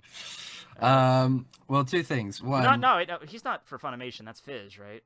Yeah. Okay, the best example of that is Chris Sabat, Okay. who's Yeah, done he's Vegeta. Yeah, he does Zoro from Bleach. I mean, wow, that is unironically funny. Yeah, well, I think Zoro would fit into Bleach. He's like, just He would. yeah, slice. I've got a sword. Slice Wato Ichimonji. I think that would work. But yeah, he does Zoro in One Piece, obviously. But he's done stuff for like Team 4-Star, but he'll go under like a Srisk Cabot or something like that. Yeah, something stupid, yeah. Yeah, but I spoke with Johnny about it because I definitely didn't want him to get in trouble, and I was just like, hey, are you sure? Are we good? Can I credit you? What do you want to be credited as? And he was just like, as long as no one's, as long as I'm not getting paid, then using credit's fine. Okay. Also, it's been 7 years. Yeah. Yeah, and well, not that long. I think the English dub ended in like 2014 or something like that. But yeah, that's true. But they recorded Bleach, everything. Bleach beforehand. itself Yeah, has been dying since 2012. That's the crazy thing with Shueisha. I used Bleach images all the time when I did the reviews. Never had a single problem with them. They don't give it. Now people think that's something else I wanna touch upon. Yeah. Because this is a question that probably has been more annoying than when's episode 1, and it's people going like, what will you do if Bleach comes back? And it's like, I've answered this 100 million times on like so many videos, but like I can understand it if people don't see it, but then there are people who are like, are you worried about copyright? I have always run the same way since I basically 2017, beginning 2017. Yeah. 2016 I was a kid, so I didn't really understand how it works. Back in the Halcyon days. Yeah. Back in my youth. How old are you right now? I'm 20. Okay, wow. See, there you go. 20 years old, already created an anime. You're on the right track. You're heading there. I'm trying. Yeah, but if Bleach comes back, I would switch to probably just go straight to the last fight, or maybe 2 or 3 fights that I'd want. Honestly, top 3 fights that I'd want to animate: Iwatch versus Yamamoto. Ichigo versus Iwatch, obviously, like the final one. Yeah, and then maybe improve a few things that happen in that fight a little bit. Oh my god, I'd completely redo it. I think you could just do like one thing. No. Yeah, you need to redo that train wreck. That's pretty bad. Like I don't. And then there's the Bankai, Oh, the Bankai. You mean like the non-Kai? Yeah. That. Yeah. Yeah. But yeah, like I'm usually pretty. Because I understand Bleach isn't the most popular in anime out there, but if there's one thing I really will just call it out on him, that last fight really did suck. It provided very little tension, and the way it ended was very anticlimactic, and it just I honestly, no offense to the guy, I love Kubo, it's just it's not all on him, Yeah. What are the comments?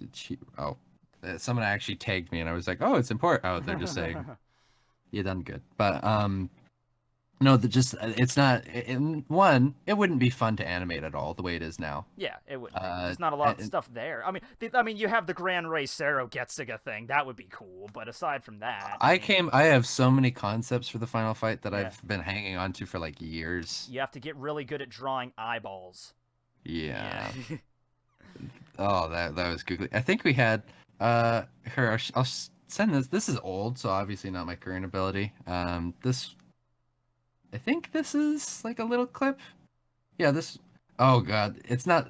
This one was not so great, but I used to try and do clips like this all the time because I originally did want to skip to the final fight. Oh yeah, this thing. I think you sent this to me once. Hold on, is it downloading? Yeah, I can play it. You want me to play it? Sure. Yeah. Okay. Let's see here. I'll just pause. What else did we have? I'll just nestle it in right here. We'll just sneak right in. What else did we? Oh, Kenpachi versus Unohana. I really that would be such a beautiful one to do.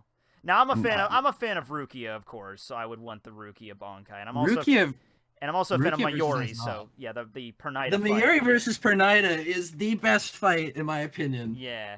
It is just Bleach. One of my biggest complaints, it didn't have very smart fights. It was kind of just 180, 180, 180, 180. Yeah. But Mayuri isn't like he'll do 180s, but he'll like really lead up to it. Yeah. And he'll be like, all right, step 1, step 2, step 3. All right, now you got 180. Oh crap, they have this. Okay, well, all right, let's go back to step 2, and then we'll go to step 7. What I love about Mayuri's fights and his character in general is he goes into every fight super prepared for like everything, and that combined with his analytical mind, he's basically just like, okay, I'm super smart. I have all these gadgets. Can I defeat him with these before he out gadgets me? Before I like run out of toys to play with, and then I'm fucked. You know? And just the he has the Hirenkyaku shoes and everything. You know? That was so cool. I can't wait to animate that. And then him fighting alongside with Nemu, because they don't really do team fights very well in Bleach, in my opinion. No, not usually. No. But his combo with Nemu was pretty damn good. If they ever do like another Bleach video game, they need to like Blazing Souls like 2 or something, or Brave Souls. No, Brave Souls is the app game. What was the PS3 game? You know what I'm talking about. Yeah. Burning Soul. Yeah, something like that. Whatever. Make a sequel to that. Have like Shattered Soul. Yeah, have a combo. No, Shattered Blades was for the Wii. I had that game. That game was like just a wag fest where you could just jerk off the Wii remote and get like a 99 hit combo. That was I would do that with Byakuya because he was the fastest. Yeah. I was so unfair. Fun fact with that game, it was actually the first. It introduced the English voices for Grimjow and Okiura, but they weren't the actual voices in the anime. They got other people to do them, so it was kind of an interesting thing. So weird. Yeah, it was very weird. And we didn't know Ukiura's like abilities yet, because this was right at the turn of the new arc. So Ukiura had like a special mood in the game where he literally emos the other player to death. Like, what he does is he like makes them animate the final arc, and then they No, he like does like a cross around his chest where he's like and then like a ghostly image of his eyes appear over him, and then it like does damage somehow to the opponent. Yeah. But anyway, because they have limited knowledge. Yeah, they didn't know what was going to happen yet. So, but if they have another game coming out, the Mayuri Nemu combo attack, that was pretty neat. But yeah, I can go back and reread that fight. Probably the best fight out of the shoot stuff. And I mean, like the Askin one was pretty good too. But yeah. The Askin fight I really want to animate, just because I really want to animate Urahara. Oh yeah, because Mayuri had technically like 2 fights in the series in the last arc, and then Urahara only had like kind of 1. So Ichigo, he's probably the one I'm best at drawing. So yeah, I'm fine for animating him, just because it would be easier. Rukia, I'm also really wanting to draw, just because it's really fun to draw Rukia, and so I already have like an animatic completely done for like Rukia versus Asnot, and Ruka's already voice acted for it too, as has Sean. Awesome. But like maybe these will be future videos. Yeah. Like there's so much stuff I want to do. I just always have limited time, and I do. Sorry to kind of. No. Go ahead. But I really do want to add more personality into my channel, because basically right now it's just been like, I'm done this animation. Okay, see you. I talked about Bleach for 5 years, and I did other stuff occasionally, but it was mostly that. I look back on it now, and I'm like, how the hell did I not get, like, incredibly burned out from all this? And because it was just one series. And I think the only reason for that is because I was in college for most of it, and so I could only do, like, 1 video a week, and that was the chapter review usually. And that was it. But if I was doing, because like right now with One Piece, I'm doing like a video practically every day. And whenever I get tired of doing One Piece much. It is. But whenever I get tired of doing One Piece content, I'm like, all right, I did 3 One Piece videos the last 3 days. I want to do a My Hero Academia or a Yu-Gi-Oh video. It might not get as many views, but it's not always about that. It's more about maintaining my sanity, you know? Yeah. Exactly. And in fact, I'm starting a new, I have a series, something else I love to do is take on a project where I do, like, character discussions for an entire group. So I did all of the Straw Hats, then I did all of the S-Class heroes from One Punch Man, and these projects take at least, like, 6 months to finish, because there's so much to talk about. So I just finished the My Hero Academia Class 1A. That took, like, 6 months to do, 7 months. And, oh my god. Yeah, I did a video on each of them. And so the next project I'm going to do is going to start in December, probably because I'm doing a charity stream, which, by the way, I was going to invite you to that if you wanted to pop in as a guest at some point during that. Oh, yeah. Honestly, I have time now. Okay, yeah. Actually, sidetrack from that really quick. So when I did the first one back in July, it was like 2 days before the stream. And I had this idea in my head to have an animated, like, interlude, like a halftime point, you know, in the video. Oh, yeah. And this was like 2 days before the stream. So I was like, maybe if I contact... No, there's no way anybody... That would be so mean. They're like, hey, animator, animate this thing in 2 days or less. You know, like, I couldn't do it. It's not possible. So I'm like... They die. Yeah, I'd like, okay, it sucks I came up with that idea. Now I'll wait until the next one I do. So the next one's coming up in December 22nd. We're going to do it for the Leukemia Blood Research Foundation. Oh, nice. Yes, and back in September, I was thinking about, okay, I'm going to do this animation thing. I was thinking about contacting you, but I was like, no, he's probably too busy to even do How long would it be? Like seconds-wise?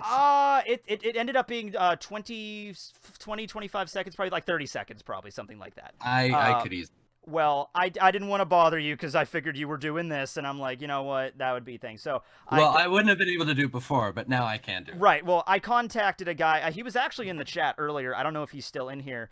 His name is Drawing Like a Sir, and I saw him. I've actually. Yeah. I used to watch his videos. That's hilarious. Yes. Yeah. And so I don't want to spoil what it is yet, what I had him do, because I want it to be a surprise for the stream. But it is an animated, like, interlude, and I basically contacted him. I storyboarded everything. I made a video explaining all the different scenes, how I want it, and he came up with it within, like, way faster than I thought. Like, within, like, probably 2 weeks, he had it done. And it looks beautiful, and I can't wait to show it off in the stream, and it looked great. So, yeah. But yeah, I'll let you know about it. Okay. Go ahead. What do you want to... Go ahead. I'm actually... So what I think we could do is we can keep playing the episode. Okay. And I'm gonna go use the washroom. Wait, what do you... Oh, yeah. Go ahead. Yeah. Go ahead. So I'll be right back. Okay. But you guys enjoy the episode, and Matt, you can make your commentary. I will make my commentary. Bully the shit out of my episode. I will. Point out the flaws. Okay, so first things first, guys. Look at this. Look at this screen right here. Red? Really? He could have went with any color. He could have basked Mayuri in polka dots, which would have been far better, but he chose red. Damn.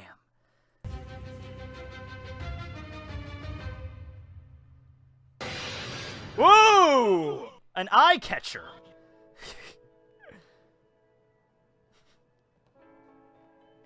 Do you own this scene when they're all hanging out in Ichigo's room and like the nice like music plays in the background, I'm like, this is the starting of like a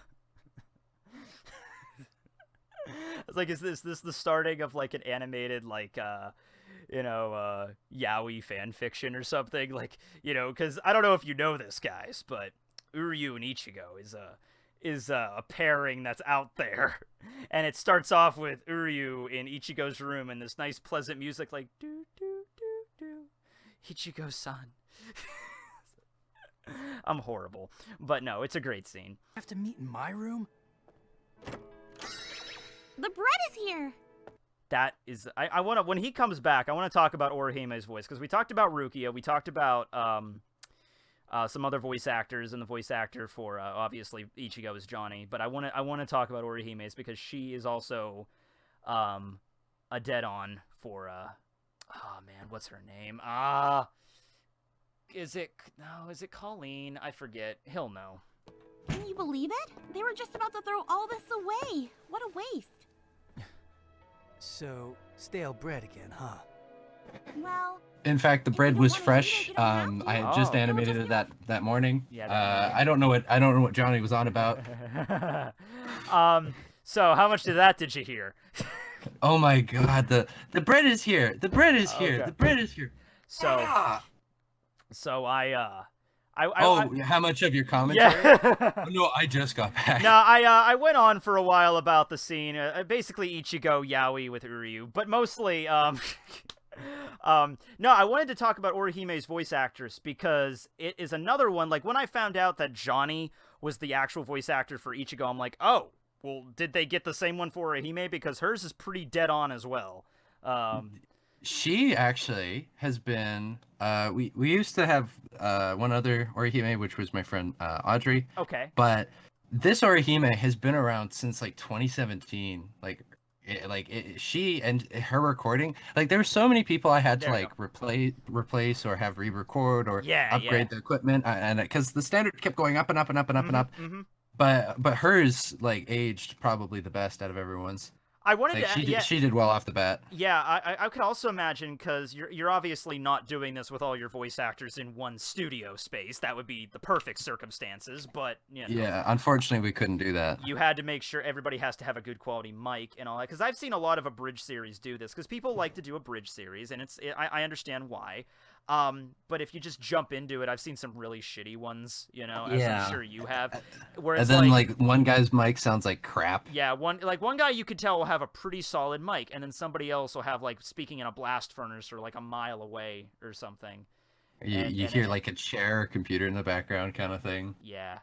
Yeah, that was a bit of an issue because we still get voice auditions all the time, and I feel bad because I have to turn people down. But yeah, it's how it is. How did it? Yeah. I just wanted to ask. I'm curious because you got Johnny to do it. Who was the voice actor before Johnny?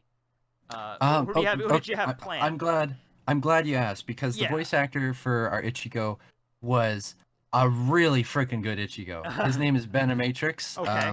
Let's get a link to his stuff. Yeah. You guys actually hold on. He was in the. Yeah, I got it. There's your dinner. Yeah, that was my. Yeah, you can see it. They can't, but yeah, that's my Alaskan cottage shrimp I'm making tonight. That's good. Yeah, I have to buy an electric skillet. But anyway, continue. But Benimatrix, his name's Benimatrix. Really great guy. He sounds so much. He sounds like a young Ichigo kind of thing. Yeah. So that's a link to his stuff. Okay, I got it. But that was a very hard part of the whole thing because he was there. He was super good, right? Like there was no reason to replace him. But the thing, and I always thought to myself, like this guy is like second to none, except for Johnny Young Bosch. Oh hey, right. Johnny Young Bosch. Oh shit. Unless we could get Johnny to come in, then there's no, you're set. Yeah, and like. And I ended up talking to him. I'm like, "Are you okay with this kind of thing?" And like it was hard for him because he'd been doing it for a while, and so he was a little attached to it. But he was like, "You know what? Do what's best for the project." That's the thing. But it's just like you have Johnny Young Bosch, so it's like how do you say no? Yeah, that's like he's Ichigo, So I mean, yeah. That's why I was even hesitant to bring it up at first, because I'm like, did he get recast or something, or did he just like? No, he was great. Yeah, there you go. Okay, so yeah. All right, I added his Benimatrix. I added his link in the description here. So if you just hold on a second, its changings are being saved. There we. How does one find voice actors for ones that don't have? Well, I just cast and I pick and I use my. Yeah, and also somebody sent a super chat. Do you have Kenpachi's voice actor yet? No. No. Okay. But there's a chance I might actually get Patrick. I think it's Patrick Seats or the original Kenpachi voice actor. Oh, okay, cool. I'll try it out. Yeah. Yeah. But it's that's a not non-known thing yet. They changed Kenpachi's voice actor through the Bleach series, didn't they? Yeah, they did. They did. Both are decent. Yeah. Like honestly, I'm not gonna. It's funny because it was Jiraiya from Naruto is basically Kenpachi, and that's funny because they're two very different characters, but it's funny to hear their voices from both sides. Yeah. Jiraiya had a great voice. Oh yeah, it's great. What this RetroRyno? That name brings back memories. Yep, I'm back from the past. Samurai Jack. Who voiced? Oh, go ahead. Oh no, I was gonna read that the fan fiction that you drew of me. I'm like, oh, I didn't know that. That's crazy. I didn't draw a fan fiction. There was a joke because I did a stream for like 18 hours. Holy and I was shit. like, I was losing it. Wow. The longest I've done a 25-hour work stream before. Okay, see, when I'm doing this charity thing, because I've seen people do like 24-hour-long charity streams. I'm like, I don't think I could do that. So the first one was 6 and ended up being closer to 7. And this new one coming up is going to be like 8. And I'm thinking even that might be pushing it because I don't have that kind of fortitude. I'm like, damn. Yeah. If I'm animating, I can do it that long. If I'm doing cleanup work, no. But Yeah. I started getting tired, and started like rambling on about, and they're like, make up stories, and I like to ad lib things or whatever, and they're like, make a story about James Hansen X Tekking, and I'm like, all right, well they met in a Walmart. Do it. And I'm not gonna recite it. I can't remember half. Right, of it, right. but... You're half delirious, running on probably some kind of carbonated beverage. Or, it was just pure willpower and Gatorade or something. Gatorade at that point. Okay. And we had so many old memes back in like I also had, like your Discord server. I think so. I think Yeah, I know I think it. so. Yeah. Well, yeah, I started that on a whim, It was just like one night. I remember that. Yeah, one night everyone's like, make a Discord. I'm like, all right. I made one, and then it went into chaos, and then like you have to have mods. I'm like, okay. And I think I tried to manage it for a week, and then I just handed it off to you. I'm like, I can't micromanage this. I have so much other shit to do. So I just kind of it's called Discord for a reason, right? I'm just like, let them. They'll figure it out. They'll figure it out. Yeah. So, we used to have I started one in 2016. My server, and it kind of became like a template for a lot of people's servers. Like a whole bunch of different servers started spawning off of that, and like your entire like rule system for the Tekking server, they basically just copy and pasted my server. That's fine. Once again, that was it's fine. I mean, like they run it. So. It was something I literally came up with at the top of my head, like. Oh, I can, because Discord has that feature where you can name the different categories, and I'm like, oh, that's cool. And I'm like, well, I'm a king, so I guess we could do, like, the tech page. I think I only added, like, I think 4 at the original, at the offset. It was the king, and then the tech page, and tech squire, and the tech knights, and that was it. And then everyone else, like, tech baron, and then just added some extra shit. And I'm like, okay, well, fine, there you go. They have so many roles on that. You don't have to take it as gospel truth. I literally just came up with it out of whim, but okay, there you go. there is Tech King, Tech Boss, Ryno Dino, Tech Knight, Technician. I like Technician. That one was mine for people who ran the bot channels. I like that. Yeah, technicians, they run the bots. I get that. There's Vor Baby, Boruto's dad, Salaryman, Tech Page, Little Boy, Sleepy Boy, Chat's mom, Reality Incinerator, Apathy, Tech Squire, Tech Legend, Livestream moderator, Me6, Raro. Oh my gosh! And then there's just like a whole bunch of they go down for a while there. Yeah. Tech Duke, Tech Viceroy, Tech Marcus, Tech Earl, Tech. See, I like that shit. I like that shit though. Yeah. Do you Tech Gentleman, Freeman, Peasant, Serf? Do you play? So I've been getting really into Dungeons and Dragons the past few weeks. Oh. And I just got like the set of books, like the Monster Manual and the Player's Handbook, and they have all the different ranks. Like if you're nobility, like it goes King, Empress, Countess, Viscount, all that shit. So I love that kind of shit. I really do. But yeah, that's the Discord. Oh my gosh, I tried to start a D&D chat in my old server, but no one talks in my servers and stuff. I'm fine with it. Do you play? I tried playing like in 2015, but basically I wanted to do the art for everybody. Yeah. I basically just got so. Unfortunately, I'm a very impatient person, even though I'm an animator. Yeah, that seems contradictory, but you know. It does, but I'm always doing something, and I'm always kind of like in control. So then I'm happy. But like with D&D, it's like it would be fun. But also you need a good group of people to play with. Exactly, you do. I don't. Well, here's the thing with me. So it's one of those things I've been interested in for years. You know, like you see it in the bookstore, and it's like I have no idea where to start with this. Finally, you know, the last few weeks, I put my 2 weeks notice in a Dollar Tree, and I'm like, you know, I'm 25 years old. It's time to start like a new adventure with my life. I'm looking into a place to move out and rent, and maybe, you know, move all my get more space to work with here. Right. You know, so I'm like, you know what? Fuck it. I want to play Dungeons & Dragons, so I'm going to buy the books, and I'm going to learn how this works. And everyone's been super helpful with this. Like, so many people, whenever I mention this, are like, we're here to help you. I've even messaged somebody the other night. I had some questions about it. And people have said, you know, there's online. You can play online with people. We'd love to play with you. We'll teach you the game and everything. And I'm like, I appreciate it. I really do. Maybe someday we'll do the online thing. But I have this image in my head. I really want to get an actual group together and then play it, you know, in real life. And so I only have one friend that, well, I have two, but one of friends that actually lives around here that's actually played D&D. So he would be in for it, but I have to like convince some other friends to help me out with that. But I think we could have a lot of fun. It can be. Yeah. And it really does make for good, like, now obviously it's not good to go with the whole YouTuber, you have to monetize everything mentality, because then you'll burn out. But it does make for good content. Like, especially well, these days. I wasn't even going to. I mean, maybe eventually I would put it on my YouTube channel. I just kind of wanted to do it as a hobby, you know. Yeah, exactly. Yeah, just kind of because you wanna. That's the whole point of also Dollar Tree. People ask me for years, like, Matt, why the hell do you still work at Dollar Tree? And like, I can't obviously say how much I make off YouTube, but I make considerably more off YouTube than Dollar Tree. I'm making like, right, you know, like $8 an hour for like 15 hours a week, like at most. You know, that's all I got.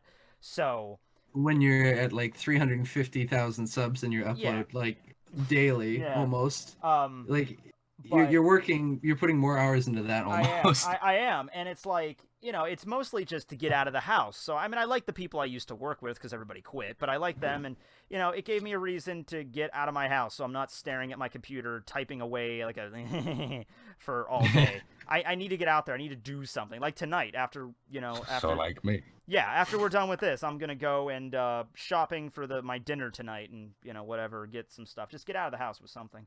I might even, and this is contradictory to the nerd in me, but I might even try to learn how to play a sport next year in the spring. I don't. I used to do soccer. I was thinking 3 times a day. I was thinking like tennis, but soccer sounds fun. Yeah. Okay, tennis. I'm gonna start that up with my friends soon. Yeah, my in real life friends. But soccer was definitely, because the thing is, I have no upper body strength at all anymore. I not really me either. No. But I had incredibly strong legs. Like I used to do like the leg press at the school gym. I could do like 600 pounds on the leg press. Whoa, yeah. Yeah, and like I don't know why. It's just I've always had huge legs. So for soccer, it was really easy because I could run fast. I could kick really hard. And also if like a lot of people are like kind of scared to crash into each other, so one would kind of just concede the ball, right? Yeah. For me, I wasn't afraid to crash into people because you're 6'3", so yeah. Yeah. Oh shit! So Ryan's coming. Just drop the ball. Just drop the ball. Here comes the Ryno. No. But I have asthma though, so that sucks. Sorry, man. It's okay, but I basically was like, I can't really run much anymore, and also there's always the fear of like a bad asthma attack, so I have to be careful. Yeah, I played soccer when I was just like in middle school because they make you do it basically. I didn't even play it on team, but just like, you know, they do it, and I thought it was all right. But I was working at a news station or interning at a news station a few years back. And there was a guy there named Scott, and he was telling me all about, like, oh, yeah, I do this tennis thing. And it sounded a lot of fun. I have some other friends that do it. So I'm like, okay, that'll be physical activity. That'll be something, you know? So we'll see. And the other thing when you do YouTube or animating, it's a lot of sitting. Yes, it is. So the thing with me is my room is so damn small, I can't even fit a proper chair in here to edit. So yeah, I've always... We used to make the jokes like, oh man, Tekken's on his bed doing his reviews. I wish I could do my stuff on my bed, like my animating. But then it's like, wait, how much... Does he have room for a chair? Like, his mic is right in front of him. There is not much clearance here. Oh my gosh! That sucks! Yep. I thought a few times, I thought about, like, all right, maybe we could rearrange the floor plan of this room a bit, but I have so much shit in here right now, like, this would literally be a multi-day project for me to do that. Yeah. It would probably be easier just for me to move out and then set everything up at my new place. The problem I'm having, though, is I'm so used to doing it like this, like, because this is the setup I have, where I'm like, I could literally lay on my bed, put my keyboard on my lap, I have my big monitor in front of me, and then my other monitor here. I'm so used to this. I don't know if I could go and live in a place where I'm just sitting at a chair. You will type while lying down. Yeah. Okay, maybe it's not so bad. No, I'll show you the, okay, so you get 4 pillows. Oh my god. Hold on, I unplugged my headphones. I used to have headphones with a much longer cord, but it broke. So anyway, you get 4 pillows, plus this little mini pillow. Put it up here. And then you just kind of do this. And this gives me enough head support and everything, and I have my you know, up here. This is extraordinarily lazy editing. Oh my gosh. Can I be the next Tekking? Can I be Tekking102? It actually gets kind of, remarkably, it's very comfortable at first, but it gets very uncomfortable if you stay in that position. So I actually have to keep alternating between this way and then that way. Yeah. The way I edit is very scattershotted. But yeah, in my next place, I can't even, like, I was going to get a curved monitor, like a really cool, like, curved gaming monitor. That would be useful, but I can't even really fit it in here. So I'm going to have, I couldn't even get to my window if I had it. So, yeah, I'm going to have to get, like, a gaming PC chair, like a nice comfortable chair, and then a curved monitor, and everything should be good. I had to finally buy an office chair because for, like, all of 2017, I was using a metal kitchen chair. Oh, and yeah. that was killing. I have a bad back. Like, yeah. I thankfully have not had back problems from this, but it's, yeah, I should probably... You're also 5'5". Yeah, that's also, that might be the reason. I never even considered that. Yeah. Abdul asks, can you Tekking voice Aizen? I think he should. Hey, Tekking, you want to voice Aizen? I don't want to, well, I don't want to impose, but I am already voicing Aizen, actually, Ryno. Abdul, when were you under the impression that Tekking wasn't my voice actor? Ryan, I actually have to convince you of something. You've actually finished every episode of the Bleach anime. I just hypnotized you and trapped you in your mind loop, so, you know. Well, I would hope so. It's been 2 damn years. Yeah, you got everything done. It actually only took you like 1 week to get one episode out. I don't know. Well, you know, it's just. Let me pull up that list of stuff to talk about. That. Oh my God, we have diverged. No. Actually, let's go down. Soundtracks, openings, and endings. Well, we didn't talk about the endings. Let's talk about that. Yeah. I'll pull that up. I'll pull the ending. Yeah, up here. let's go for that. That's like 1:30. We can watch that. Really good visuals on that. No. We gotta watch the ending because that's my favorite part. You know, we actually did the ending in like 2 weeks. There you go. Yeah. Get off my bed. Well, 2 weeks of like actual work. It was spread out a bit. And that concludes the report from Squad I like 11. that guy too. That guy had a good voice. From the Department of He did. Yeah. He was replaced from the original version. Aw. Not because the original guy was bad. It was just we couldn't find the audio files, and I didn't have a way of contacting him. I love the detail on Yamamoto's face, like the wrinkles. There's two. That obviously I love that one, and the shadeless. That's another thing that we haven't even mentioned. The entire episode is basically shadeless. Yeah, I noticed. Yeah, and people are like, your animation will look better if you add shading. And one, animation is not art; those are two different things. Please don't trigger me. Oh. But the thing is, right? That saves so much time. Yeah. Like here's an example. You can put this up. Here's a shaded version of that. Like I have shaded versions of a whole bunch of these. Right. Obviously, they look superior. I can see that. Hold on, let me download that here. Yeah, now, like, once again, obviously, if you had a team of, like, 50 animators at your disposal, and, like, you had, like, okay, you 12 people responsible for shading, like, there you go. But, you don't have that, so you gotta kind of make things time appropriate. So, there's a comparison here. I'll just throw this up. Google. Shaded version, unshaded version. So yeah, I mean, you could tell, especially with the light coming in from the background there and hitting Yamamoto's shoulder and everything, but... I also didn't have many other people who knew how to shade properly, so I was like, I still think it turned out. Alright. Oh, wait, hold on. It turned out goody. Alright, there we go. I got the chat back. Okay. Continuing on. We're bringing chat back. We're bringing sexy back. With an old man. Captain of the 13 court guard squads. Yeah. We are here. Should have hired me. Yep, that's true. To declare war. I love the condescending way he says it, too. He's just like, so, you're the leader of the court guard squads. Yeah, I know. Just like, such a brittle old man. That guy's name is Yami Chibi. Yeah, I like his stuff. He's actually voices Horizon. Oh, cool. Well, it'll work out great then, yeah. Because Looters doesn't make it very far. Yeah, spoilers.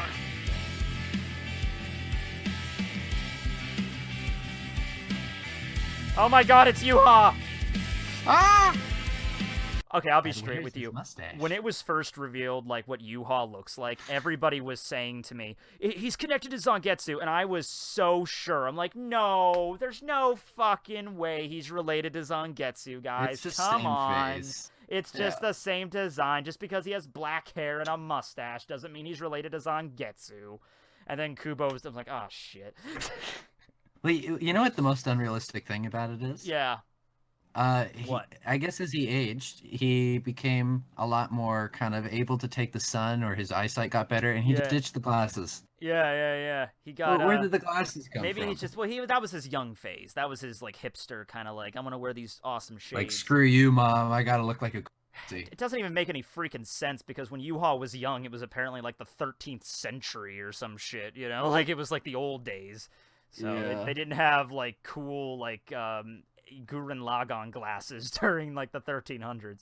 I don't get how you can go from looking like Toshiro to looking like Kenpachi. Like, I get aging is a thing, but like, how does your nose, jaw, and your everything grow so? Yamamoto really fucked him up in their fight. Like, he just pounded the crap out of him and messed up his needed face. plastic surgery. Yeah, that's why it actually took him the 900 years to regain his body, you know, because, you know, it was like, oh, mangle. That's the best they could get it. I just thought he got sent to, like, Breath of the Wild zone for, like, 9 times. I love that scene. Yeah, this turned out good. Funny enough, the ending didn't do too well. Views-wise, their attention, like, half of my fans don't even know I had an ending. Did you upload it as a separate thing? Yeah, I did. Oh, you did? Huh. Yeah, no one noticed. I don't think I noticed that, actually, now that I'm thinking about it. I know the intro. Huh. YouTube didn't push it at all, and I was like, God damn it. Yeah, YouTube is kind of shitty about that, too, Yeah. That's something else that actually bugs me because, like, let's say I'll be doing One Piece review videos for 4 days straight. Then I'm like, all right, I want to do a Yu-Gi-Oh video. They won't push the Yu-Gi-Oh video and all. And actually, I've heard that might actually hurt my overall views because I'm now putting out, like, it's just like, okay, so I know YouTube's algorithm is like, oh, your One Piece stuff gets a lot of views. Just do nothing but One Piece and you will be good. I'm like, yeah, but I can't. They punish you for basically trying to branch out. Yeah, they kind of do. They really do. So when they should do the opposite, because the thing is, your creators won't last as long if you control them into one cage, you know? All I can do with that is just keep pushing a new series and just keep doing it and churning out videos and hope it catches on, even if it hurts me in the short term, because that's you got to play the long game a lot with YouTube. You got to look to the future. Yeah. Just a random thing I wanted to ask. Is Guest, like, just the screen name? That's his name. No. That's his name. That's the name he wanted to be in there. Okay. Yeah, we've always called him Guest. I kept seeing the name. I'm like, they wanted to remain anonymous or something. No, like, he's a goofball. He's great. It's fine then. Okay. Yeah. I love this. Yeah, next to the background. Back there.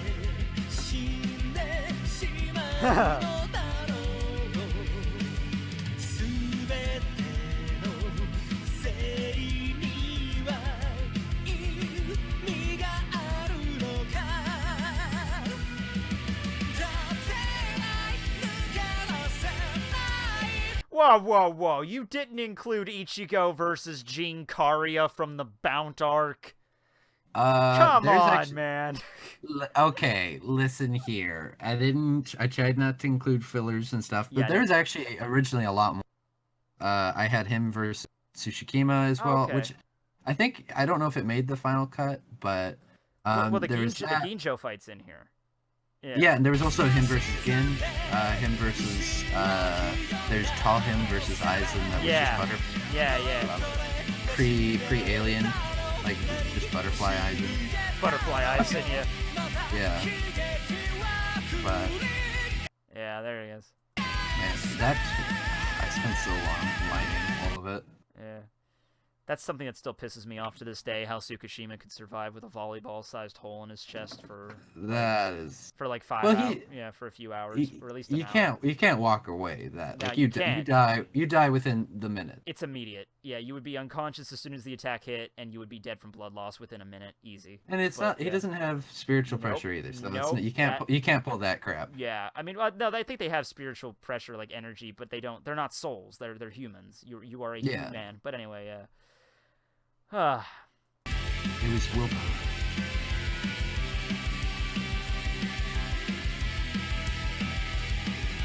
You were actually, give it a sec. What's up? But Dink, you'll see. No, keep playing. You became a Patreon right before the credits got made, so I put you. Yes, and okay, so here's the thing with that. This is a total problem on my end, 100%. But I could have sworn I was a fucking patron of yours. I could have sworn I was. I'm not even shitting you. And then I think I went to go check it, and I'm like, I'm not. So I'm like, okay, well, I have to be. So here you go. But yeah, I didn't even see this until after the whole thing happened. I was like, oh, okay, I'm probably not going to be in the credits because this is too late. But yeah. you got special thanks. Did I? Yeah, take a look. Oh wait, hold on. And Badoopy. Oh yeah. Oh okay. Because I was looking for Tekking. I wasn't looking for my real name. Yeah, that's fine though. Awesome. I try not to call people. Well, unless they keep it a secret. I don't like calling people their. I don't. Yeah, I never cared about names. that. I remember early on, in my YouTube career, I used my name in one of the episodes. I actually there was a Death Note Halloween special I did once, and I had my name in the Death Note because it was like a joke I was doing, and one of my fans was like, you gotta be careful, man. People know your name now. And I'm like, yeah, okay, it's not like a... First off, Crawford, there's a shit ton of Crawfords around here. Like, it's not a very uncommon name. And also, I'm like, dude, I live out in the middle of the woods. Someone wants to trek all the way out here to find me. You know, you're going to be wasting a lot of your time. You know? Yeah, they're going to be having a fun time. That's also another thing. I saw a whole bunch of questions. I didn't answer them, but people asking about me doing a face reveal. Because, I said I would at 20K, and then I was like, just kidding, 50K, and then 50K came around, and then I was like, crap. Okay, how about 70K? Okay, 70K. Now I'm like 100K, but then it's getting to the point now where I'm like, I feel like, okay, because I'm an animator, I'm an artist, I don't necessarily need to show what I look like. Yeah, it's not your medium, it's fine. Right, and also people tend to, or they say, they say they like my voice, and so usually when you have like it, and sometimes the face can be disappointing, even if they're not ugly, but maybe it's just not what you expected them to look like. Just say you don't have a camera. I mean, like, I've done a stream where I showed my hands and I feel like, yeah, I've seen your face before. Yeah, I remember it now. I remember what you look like. Yeah. You're not ugly. You're beautiful. Oh.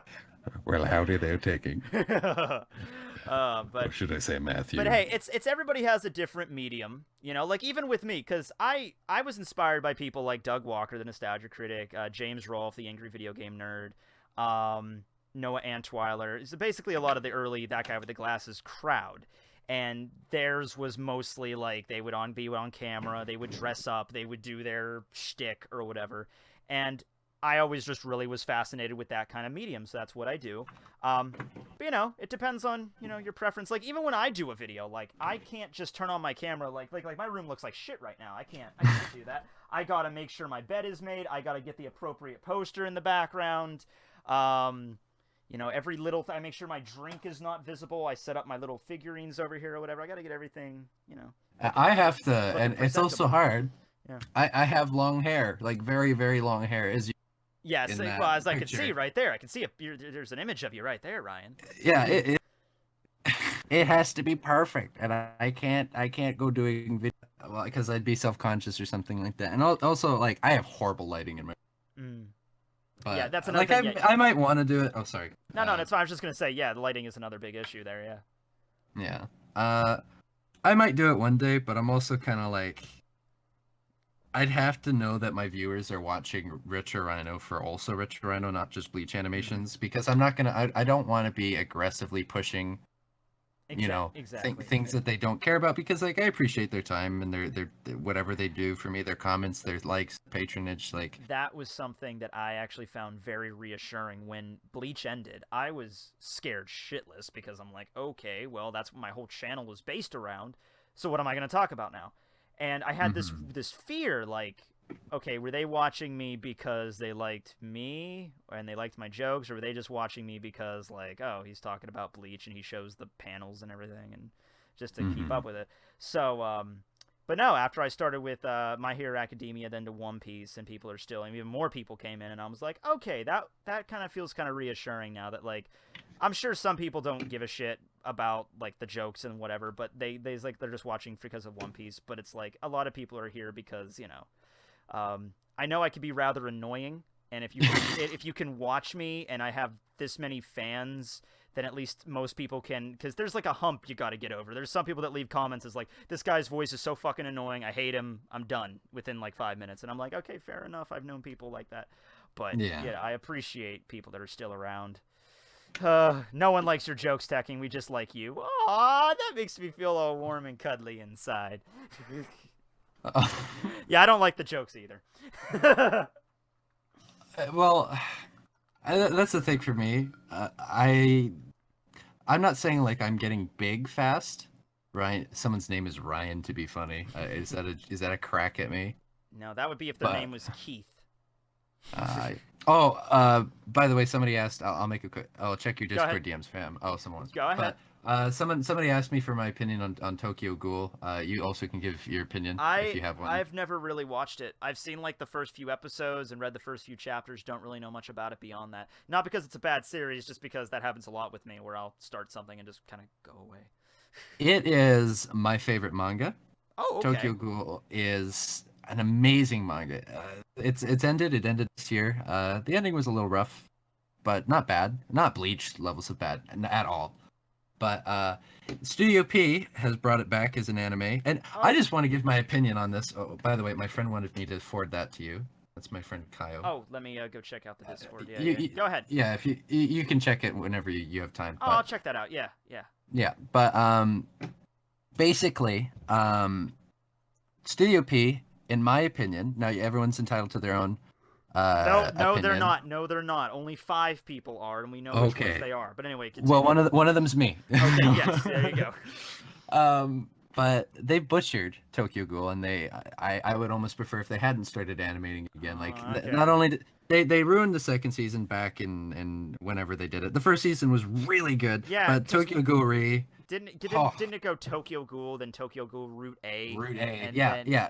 They straight off the story completely. Like, it was the biggest mess I've ever seen, and the animation was like pretty good, like not bad.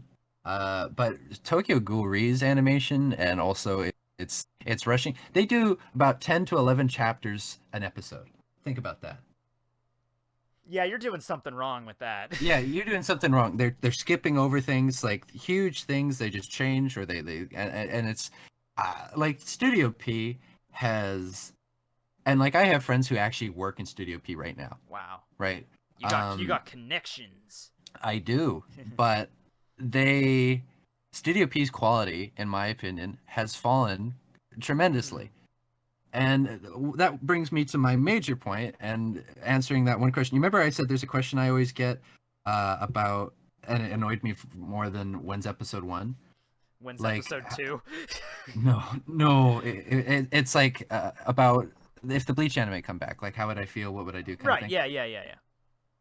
I am worried for Bleach to come back because I'm worried about if they would do anything, if it would be worth it. Like, because there's issues, and also would they animate it like how they used to animate? Yeah, I've heard that's why everyone wants some concerns about that, because it's been so long. It might just do it's going to be another studio, or they're going to do it in a very inferior way or something, because you don't know. Well, if they had like Abe and Masashi Kudo on it, then that would be giving it a chance, right? Right, yeah, because Kudo is really good. He just did some sketches the other day on Twitter. I saw that looked pretty damn good. Yeah, he retweeted my episode. There you go. That's awesome. Yeah, I think I did. Somebody did tell me that he did that. Yeah, that is pretty fucking cool. He is my idol, so that meant a lot. What about Kubo himself? Does anybody share? I'm sure multiple people have shared it with him.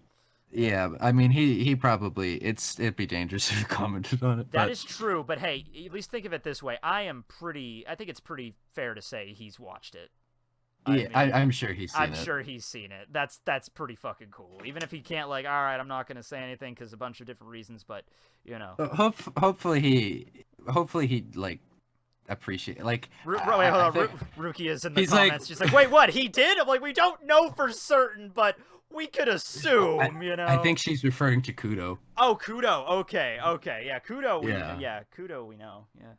But I hope he doesn't get ever offended. Like, I'm not going to. The only thing for Bleach's ending that I will touch at this point is the fight. I'm not going into that area. I've had too many death threats. I'm also like, it's yet again.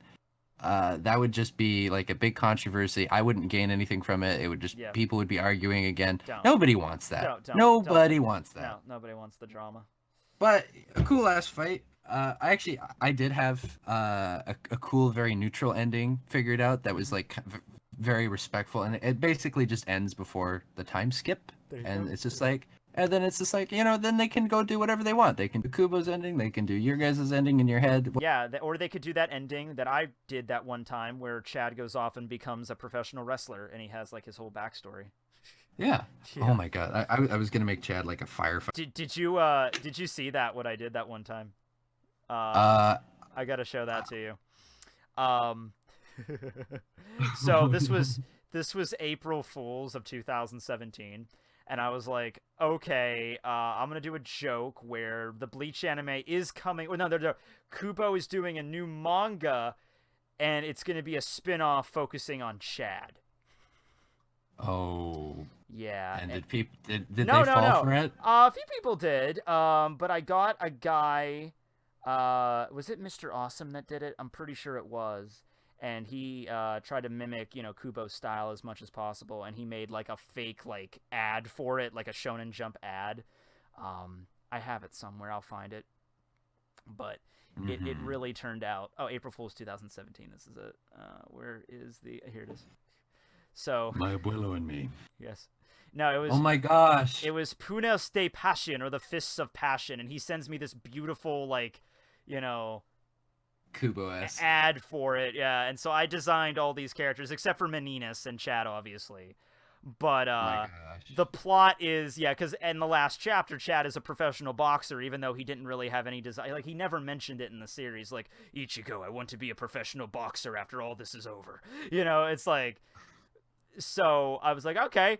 So he meets up with his abuelo's brother, and he's gonna become his boxing manager, and yeah. His brother is so different from him. Yeah. And then like his the guy on the left with the beer bottle, I think his name was Jack, and he was like an Australian boxer. He was gonna be Chad's rival. And then there's Meninas, who survived the Quincy War because we never know what happened with her. And then she becomes a professional boxer too. Also, how could Chad have a rival that's a human at this point? Yeah, well, I was gonna write him in that he was gonna have like a full bring or some shit, you know, like that's the point. Because there's no way, like the heavyweight champion of the world versus Chad with one punch could just incinerate him, you know. It's just like. Have you ever watched? Oh yeah, you asked me about the Hunter x Hunter thing. Yeah. It's like the tower where they're just like Heaven's Arena. Yeah. Just poof. Yeah. Poof. There's like up until like floor 200, like it doesn't even fucking matter who you fight because it's like they don't know how to use nen, so it's like who cares. Yeah. But have you seen the drawings of Shinji's Bankai? Yeah, I've seen. Okay, I just not that I'm annoyed or anything, but I'll just make it clear to anyone in the comments that has me on Twitter or something like that. You don't need to tag me. You don't need to add me. I'm RetroRyno. I will see it. Someone will do it, or I follow Bleach on my own. And you know, it's all good intentions. It's just whatever. It's good intentions. It happens to me all the time. Like, Tekking, did you know that Kaido's a dragon? I'm like, Yep, I got the memo on that. Yep. Also, because of what I do with my reviews, I always read the spoilers. Some people stay away from spoilers, you know, they want to read the actual chapters. I read the spoilers as soon as they are released on the subreddit because I need to know what I'm going to be talking about in 2 days or whatever, you know? Yeah. I need a general idea on how if I'm going to make a joke or some shit, you know? But...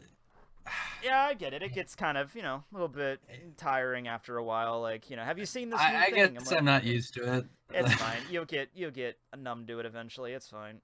It's the same thing with people correcting your grammar. It's you get to a point where I used to care about it a lot. Like when someone said like not even grammar so much, but pronunciation.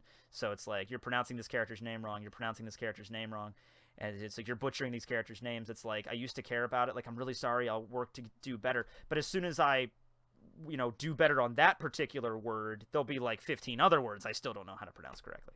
And so you get to a point where you're like my Rukia voice actor. Yeah, you get to a point where it's just like, you know what? I've stopped giving a shit. I don't have it in me to give a shit about this anymore. If it's like I've run dry, I'm sorry.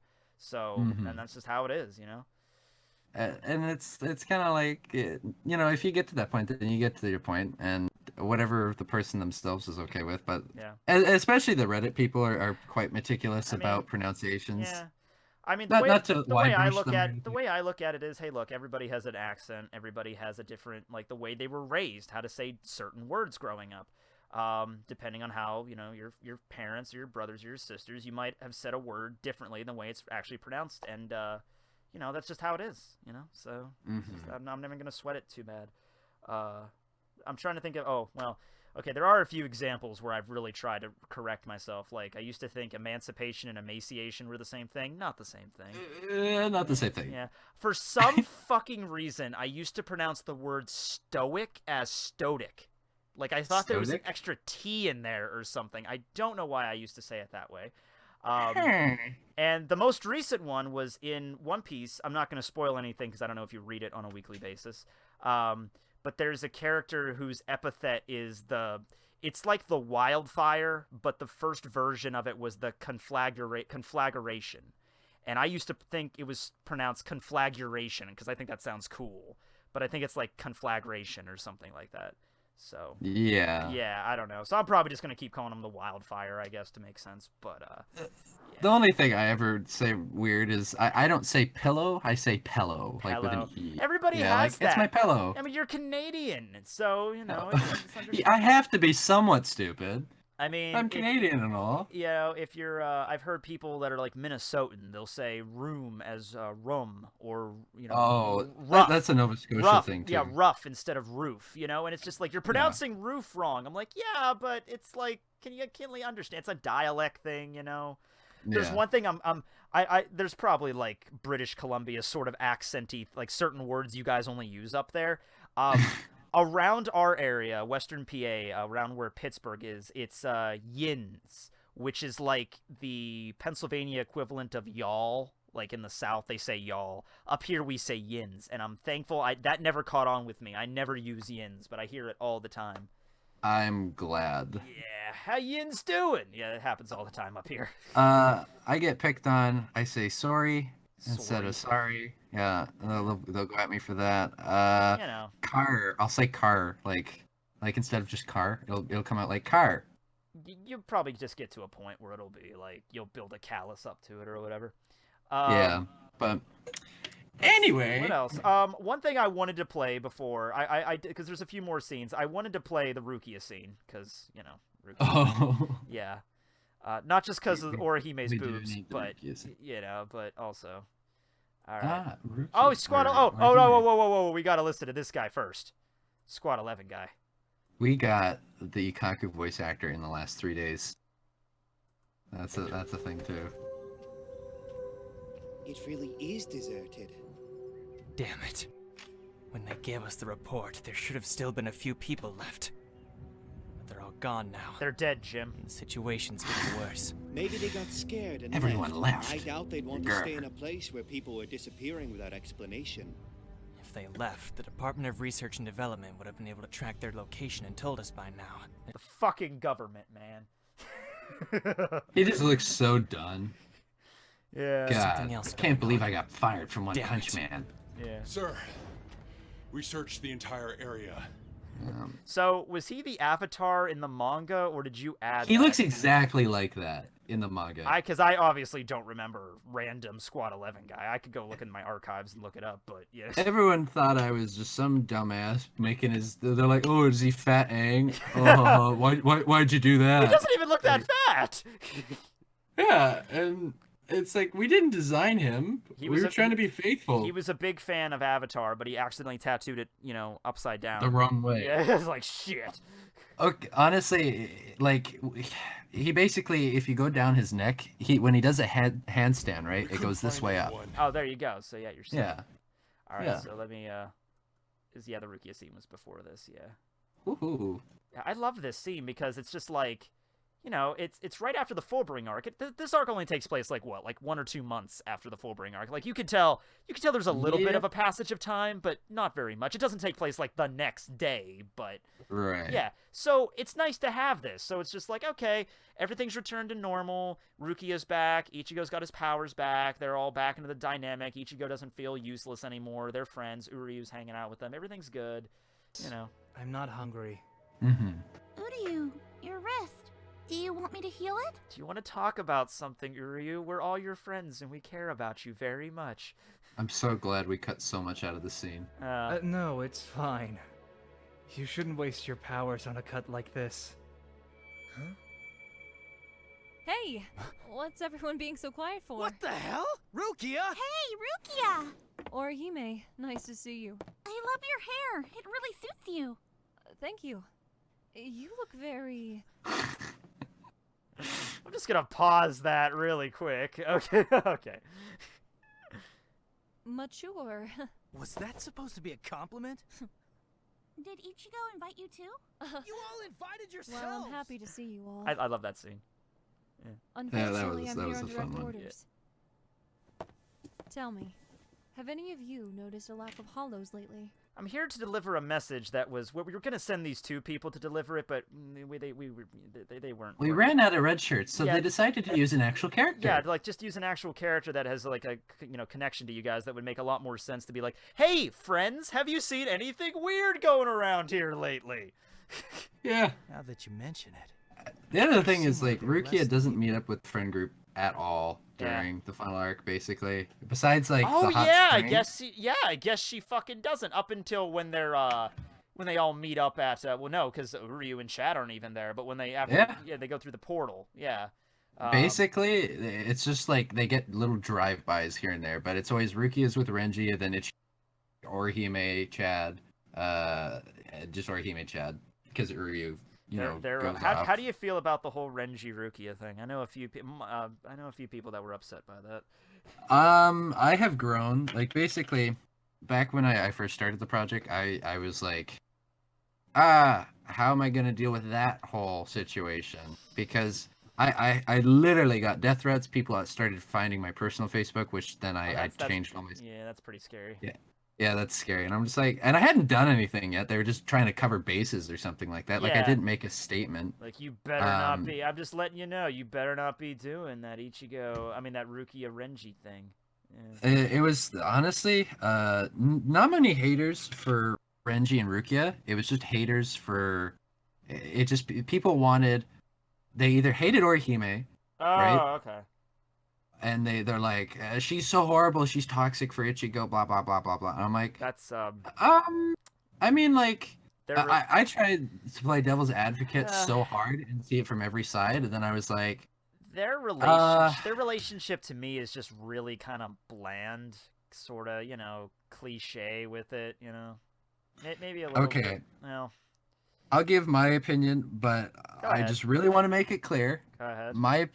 I have learned, and I am not the type to push my opinion into my content to the point where it just ruins it. So, like, like if you my were opinion is completely separate. Yeah, if you were like a fan, like I'm an Ichi Rukia guy, 100%. It's just like, well, if I'm animating it, I obviously have to shove that down the. You don't do that. That's not how you. Well, that's why you became a patron, of course, was to try and persuade me. Yeah. I send you what Ryan is not telling you. I send him at least 20 messages every day. Like, so we're Ichigo Rukia, right? Ichigo's gonna be with Rukia, right? Yes, Matt. As I'm doing the Orihime one. Good. It has become like a very toxic topic to me, and like it's hard for me to attach any. If you don't want to talk about it, you don't have. Oh no, I will. I fine, will. Man. It's really fine. Because I'm not scared anymore because episode 1 is out, and I also like, I'm also like, that was something I'm worried about as well, because we added Rukia in as the messenger, and I'm like, are people gonna take that as me trying to push them together? Yeah, I think that's. And then I'm like, that was something I was worried about. And then I was like, you know what? Screw anyone who's just gonna be that much of a baby. Like, I had to make a preparation video. I said it in the voice acting panel why she got replaced. I spoiled that I removed Ryunosuke and Shino just out of fear of getting mad. And then the stream after episode 1, I was like, just so you know, this was the change for this reason. I was just like, please don't take it like this. And for me, with my opinion, what it used to be right now, I literally just can't attach any emotions to it. But yeah, you get to that point with a lot of stuff. You'll get to that point with the pronunciation thing eventually too. Yeah. It became like, I didn't think that Orihime had enough time with Ichigo alone, or they actually had conversations where they gave things to each other. Like, no one learned anything from each other, and anything that happened was kind of like when the other wasn't present. So, honestly, they could easily get together, Orihime and Ichigo. Yeah, like I can tell that from the first arc that was kind of what we're going with here, and like Kubo had an ending in plan for them getting together, but there could have been more stuff added to it. Or here's the other thing, like, honestly, just why, if you want to do that, because he said he wanted to do it from the start. Yeah. And obviously the man sucks at romance. Yeah, he really should have just kind of maybe. He shouldn't have done it at all. Yeah. Like, honestly, he could have. You know what he could have done? He could have done kids, but you're not sure who's parent to who. Yeah, he could have done that.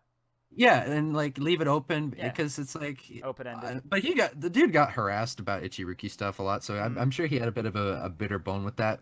That makes sense. Like I have bitter bones in my body due to all the shipping stuff. Yeah. For me, I also I liked Rukia as a character, so I had bias because one, what was it? When I first got into Bleach, it was Kenpachi versus Ichigo that got me in, and then I saw, what was it? Rukia versus Kaien. Yeah. And the thing is, I saw them like back to back, and I was like, oh, were those guys like in a relationship and now they're both dead? That's so sad, but that's nice writing. And so I thought Ichigo was a side character and Rukia were side characters, and they died. Yeah, but then I actually watched the series. I was like, oh, this is very different. Yeah. But people said like, why do people care about shipping so much? I'm like, that's a hard question to answer. I would say that people, really find emotional connections to particular series or maybe even particular characters, like to the point where it's like they really, not like over, but it's like, oh, I really like this character and I want to see them get together with this character, and it's just something that's really important. It's a lot of projection. Yeah. I would say projection is probably part of it. Yeah. It easily is. I like Ichirukia, but I don't, get super into it. I've never written. I tried writing a fan.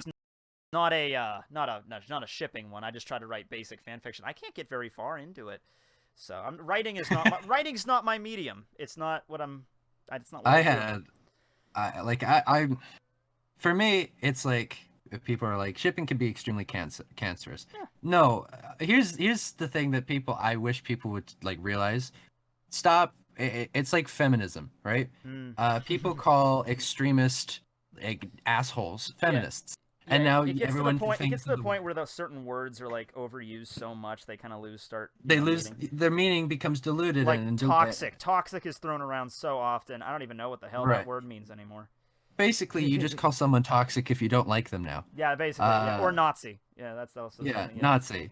Yeah. And with shipping, it's like, by the way, romance is a totally acceptable and proper genre. It doesn't make you a child. It just means you have different interests. Yeah. In fact, someone could even argue, by the way, I like fights more than I like romance, but I like romance a lot.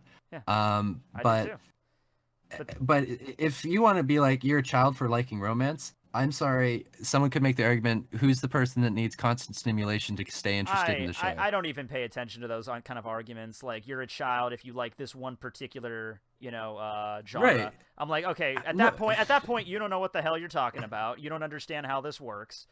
That's like, I've heard people say stuff like, video games are just for little children. I'm like, you don't even understand. Okay, I'm not even going to bother. I'm not even going to have people arguing who with wide you. Who brush cares? in general usually tend to not know what they're talking about. Yeah, don't even bother.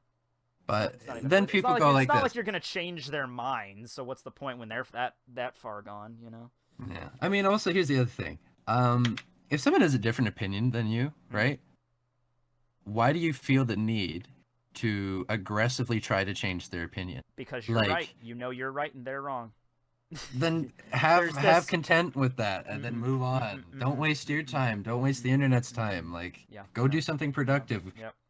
That's why, I gotta get. That's why I'm getting into the cooking hobby and the. Yeah. And I'll tell you what, I resist it as I like to think I don't do any, like, anytime someone puts out a video or a comment that's negative or anything like that, I don't respond to them. I don't. And sometimes it's hard. I have grown. Sometimes it's hard. Sometimes it's hard. I'll put out a video. I'll read a comment, and one of the comments is like saying shit that is completely untrue or making assumptions about me or whatever. And I really want to, like, okay, let me set you straight here. But I'm like, no, don't even. I'm not gonna change their mind. It's just gonna start shit. I'm just gonna put my phone down and go for a fucking walk my dog or something, and then I forget about it 10 minutes later. I don't even care. I get some pretty rude emails that I feel the need to respond to because it's like kind of a personal one, and sometimes it's been with voice actors and stuff. Like someone will think that they're like I took time out of my day to audition this role, and like I'll just be blunt, like it's a really shitty audition, right? But they're acting like a big shot, and they'll get mad at me because I didn't respond to them within 3 days, and it's like, look here, sonny boy, like and like I get frustrated like that, and I'll do that. And I actually have had a very good track history with, on the times I've confronted people, they've backed off or switched positions, which I didn't expect. Well, yeah. But usually I'll do it if it's something like I saw someone who's like, I became a patron to you and I haven't seen updates, blah blah blah blah blah. You're a scam. And then I went in the comments. I said, hey, if you're looking for more updates, I post to the Discord Patreon server more than I do the site. You should take a look there. Also, if you did, I apologize, but you should try contacting the person if you have an issue. Like, coming out and trying to slander someone and attacking publicly might feel nice, but if you're looking for I think that's what it is. It's a lot of times it's like a venting process. Like, it's kind of like whenever someone says something, like, let's say you're in a public place, someone talks shit to your face, or calls you a name or something. It would feel like, oh, I'm going to punch that guy and that'll make me feel better. I'm like, yeah, but is that really going to change his mind or something about it? You punch him in the face. He's like, oh, I see where I was wrong now. I'm like, no, he's still probably going to think even less of you at that point. So I think it's more about venting. It's just like the equivalent online. Instead of punching them, they're just like, okay, we got to blitz them into oblivion and then that'll make me feel better. Yeah. Like, I can get venting, but do not vent. They take it to a whole new level. Yeah. Like, do not attack someone that you have not tried to like if you have a problem, like, okay, for example, I had a specific person, I won't name names, go after me quite hard over this shipping thing when I hadn't even commented or that, and they were sending me emails and showing up in comments, other people's comments, and sometimes back at the beginning I would try and recruit other people through YouTube comments, and what was it? They would reply to the thread in the comments, and they'd be like, "Don't work with him. He's a scam artist." Blah blah blah blah blah. Just because they're mad about like not knowing what I was going to do about the shipping thing, and I'm like, I'm losing potential help and like business partners in a sense because of your pettiness. And you can block them. I mean, well, I can't block them on other people's videos. That's true. That's right. And so I was frustrated, and then I was like, if you have a problem, like, go about it this way, like, totally, if you like, but what need do you feel to go out of your way just to make people's lives horrible? Like, if you don't like what I'm doing, don't watch or be like, I wish you would do this, and then if I don't respond, well, you aired your opinion. Honestly, Ryan, that is one of like the age-old questions of the internet. Like, why are you doing this? Why do you think this is a good idea? Why are you doing something so petty? And it's just like, unless you're, I could get a professional psychologist in here or something. It's just like, it's one of those things that's just, you have to accept it as part of the internet, and that's the shitty part of it. But it's just like, it's not going away, man. It'd be nice if it did, but it's not. So, yeah. Also, we have a new member. I wanted to address that here. Yugi. Yeah, Yugi Moto. So we got the king of games in here. Yugi Moto. I didn't even know members was. I just forgot. I didn't know that was the thing. I don't know what members are. I had it, I guess, for a while. I just forgot to turn it on. Fun. Yeah. If I could give advice to the entire stream, go ahead. Obviously, advice is usually only helpful if requested, so feel free to disregard it, of course. Go ahead. When it comes to the topic of things, like on this one especially, because I kind of know this community on shipping and stuff like that, or what anime is better. Do not ever waste your time in an aggressive debate about shipping, romance, which anime is better and stuff like that. Like, don't waste your time. You're just adding to the problem. And if you wanna be of solve to it, don't be like, okay, well then I'll just be like, okay, don't say that if you don't like the anime. Here's an idea. Don't be a sarcastic asshole, but maybe joke around with them. Yeah, that's or something like that. Just try to avoid it as much as possible. And I know it's hard. Avoiding is the best. I get it. It's hard when you really, really love something, and I don't want to say it's an obsession, but that could be also dangerous if you become like obsessed with an anime, then you feel even more of a connection with it, and you really don't like it when people shit talk it. But I get it. If you really do care about something and someone shit talks it, you really have this inherent desire to, like, I have to defend what I love. But you have to stop and, like, okay, is it really going to is it going to be diminished? Is it going to be diminished if you don't respond? Like, if you love Bleach and people are shit-talking Bleach, is that going to ruin your love for the series? Because you can still watch it whenever you want. You can still read it whenever you want. So I would really just try to rear it back. I know it's hard for some people, but... and honestly, like... It's really the best thing you could do. Because you're not going to win. If someone's like, Bleach sucks, you're not going to convince that guy otherwise, probably. It's not going to happen, so don't even bother. And like, if you feel the need to defend it, or you're like, oh no, I don't like how people are crapping on Bleach or Naruto or this, just go do something positive about it. Go make a video or something, or a drawing about Bleach or Naruto or something like that, and just be like, I really like this in Naruto. Yeah. Like, just don't give that person attention. Like, that's what I really like about the One Piece fandom, because, like, yeah, I mean, there's dark parts of everything, but for the most part, whenever I see shit on the One Piece subreddit or whatever, it's usually pretty positive stuff.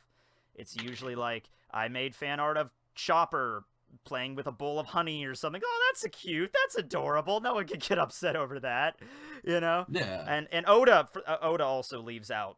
He doesn't do the shipping thing at all. He just completely ignores it. I think he's already given a statement. Yeah, he already has. He's like, I'm not romancing the Straw Hats. Obviously, people do all the time, but he basically sets them up. He sets up Luffy like he's basically asexual, like he doesn't even have a sex drive really at certain points in the series. You can argue that. Such a waste with that power. Yeah, I know, right? I made a video where I read some Nami Luffy fan fiction though, which that was fun. Oh my god. But that's the turning it into something funny, Yeah. But... I was gonna do an April Fool's joke, where I had a video like, what ship will I pick? What ship will RetroRyno pick? And it was like Ichigo looking between Rukia and Orihime, and then he picks Chad. and it just goes, and they go on like a honeymoon, and then he ends up, and they have like a baby, and it's just Khan in a basket, and he's really angry. But I got cold feet last second, and I was like, I'm not posting. But yeah, no, it's don't add to the negativity, guys. Just be positive, and also, if you like hate something, just try not to be like exaggerating about it. So, like, for example, Matt, how do you feel about the Bound arc? I actually like it. Okay. If we're going to do an arc that I don't like, you should have asked me how do I feel about the Shusuke Amagai arc. There you go. Or the princess, isn't it called Princess Lucio as well? Like the little brat blonde princess. Yeah, whatever. Anyway, here's how I feel about that. I don't like that arc. I watched it first when it ran on Toonami, skipping a lot of episodes because I didn't care for it, and I don't watch it anymore. And that's that. And so even back when I was reviewing Bleach, and that was all my channel was about, was Bleach, I had no plans of talking about it. I had no plans of making a video series really on it. I maybe like, okay, after I did the Bound arc, I was thinking about it, like, oh, maybe I'll do all the fillers, but I'm like, no, I'm not doing the Amagai arc. The Amagai arc sucks. And I just never, half the time I forget it even exists. You know? Do you remember the soccer match? Yeah, that was actually after the Amagai arc. That was like, they did the Amagai arc, then they came back to, like, I think it was in the it was right when Neliel awakened her true powers and stuff. And then there was like 12 episodes of canon, then they did 2 episodes with Karakurizer, then 2 episodes with that soccer match thing. Oh, that was so weird. It was frustrating but, to me. You know, it's whatever. Oh man, I don't care. It's like, here's the thing. Like, you weren't held prisoner by this content, and but people act like it stole their lunch money and it killed their dog. When I first watched the Bount arc, I didn't care for it, and I was more annoyed that I had to slog through 50 episodes until we finally got to like Ukiura and shit. So I was kind of like, whatever, but I just kind of like, you know what? I'm just gonna stop watching Bleach, and I'll come back to it when the Arrancar arc picks up, and that's what I did. And that's that. And you also have to come to the realization, like, even if it's a series you really, really love, there's still going to be parts of it that you're not going to be a fan of. Like, not 100% of the series has to cater to you. You know, like, in One Piece, I do not very much care for the Davy backfight arc. I haven't even read that arc in the manga. I've watched it in the anime. I didn't like it. I never go back and reread it. I don't think I've made any videos focused on it because I really don't care for it very much. Maybe I'll go back and reread it. Maybe I'll have a different, like, because like the Bount arc, I didn't like it the first run. I read it the second time, I'm like, or watched it the second time. I'm like, it's okay, I guess. When I think about the most two frustrating times in all of like the Bleach manga, it was Kenpachi versus Gerard. Like how long, or the entire Gerard. Yeah, well, Gerard was just blue balls made manifest into physical manga form. It's just like, my ability allows me to basically just be OP at anything I do, and then he just gets killed and miracle. Literally. Why didn't whatever. And then the other thing, a little bit more controversial, and I'm sure people will disagree with me. I had a lot of issues with Aizen and how Aizen's character, his arc finished. I don't know if you agree. Yeah, I think we could have done more with Aizen, yeah. Yeah, and then especially like, I hate how Kubo does team fights. Aizen versus everyone with not the first time. First time was good. Yeah, later on during the fake like arc. Toshiro, and then it turned out to be Momo, and then I was like, I didn't go like, what? I just went like, my expression just went like, okay, that sucks. All right. The scene with Soy Phone where she does the 2 hits kill, and Aizen's like, I got more Ryatsu than you, suck it, haha. And it's like, oh, like, glad that we know how that works now. But then it was just like Kyoraku and Komar were like, Ichigo, stay behind. We will, like, why did Ichigo stand there the entire time? Also, why didn't he point out, hey, why are you guys fighting Momo? Yeah, what are you guys doing? Yeah, or this is so many I have reviewed it so many times. Here's another thing. Ginjo, you know when he Bankais, right? Yeah. He Bankai'd in human form. Yep. He did. No body fell. I mean, you could always argue, like, it was the Bankai fused with his Fullbring, so it's Fullbring Bankai. I'm like, yeah, whatever. So wouldn't that be Ichigo's? Also, where did Ichigo's body go when Rukia stabbed him? Yeah, there was points where Kubo was cutting corners pretty bad, but that's why that's something I really love about Togashi with Hunter x Hunter is like a lot of the stuff he does, like he'll explore every single facet of every single detail. It's incredibly it gets to the point where there's so much dialogue and analysis, but the entire page is just dialogue. Yeah, but he covers like everything, and I love that. I really do. It takes me like 2 or 3 tries to read an entire chapter, but I get through it. Also, it's on hiatus again, so but yeah. Did another Dragon Quest come out? I don't know, guys. Did another Dragon Quest come out? Or what's that game? That's the game he plays, right? I think it's Dragon Quest or Dragon Age. I think it's Dragon Age. I don't know. I think it's Dragon Age. Yeah, Dragon Quest is like. It's older. I don't know if it's still going on. But isn't that based off of, or maybe he just did the art, like Dragon Ball's artist Toriyama or something? It might be. I don't know. I'm not really that big into that kind of art. But franchise. But anyway, I mean, let's see. We can start to wrap it up. Yeah, we could wrap it up here. I think we covered pretty much everything major with this. Do you guys have any specific questions? We'll take a look, I guess. Yeah, let's just look at those here. It's going to take a while with the lag, but any questions for Retro? Was that yes or no for Ichiruki? I didn't quite catch that there. It's a that's the answer. It's Oh yeah. Sasuke. Naruto. Mangekyo Sharingan. Oh, you do that really well. That was an old meme. Someone did say there's a new Dragon Quest out. Yeah. If you ever see like people in the chat going, Sasuke, I started that. Yeah. That was me. That was all you. So here's the age-old question for millennia. What's your favorite anime? Mine's Fooly Cooly. I think you said yours was Tokyo Ghoul. No, that was favorite manga. Oh, okay. Favorite anime? Oh. Yeah. Let me think. Boku no Hero. Sorry. That's right fine. now it's Boku no Hero or Hunter x Hunter. Yeah, that's a good one too. Yeah. Oh, Hunter x Hunter's so good. It is so good. I slowed down the chat so we can actually, Also, Zeno the Wise asks, "What will I be confirming removing from the final arc if my project continues?" Yeah. Here's things you will not see, I don't and wanna, I don't give a I don't want to give away spoilers or anything, but go ahead. Well, this is just things that won't happen. Okay. So Here's what will not happen in the final arc. I will not animate the Giselle raping Bambi zombie thing. Yeah, that was pretty weird. That's disgusting. Joke if you will, but as an animator and with potential kids watching my channel, there's I'm lines not you're doing not that. crossing with that, You gotta remember, I'm also a teacher. So. Yeah, you don't want to cross lines with that. Yeah. Yeah. What else? Okay. This one might make a few people mad, but I think you guys will understand. I will do Ichibei versus Watch. I will not do the other Royal Guard people because it was a disappointment and I didn't really enjoy it. And honestly, it would be kind of hard to animate given how derpy everything went. And like maybe a scene or something from Aya, because I liked that bit of it where he like one-shots like Askin and all that. But yeah.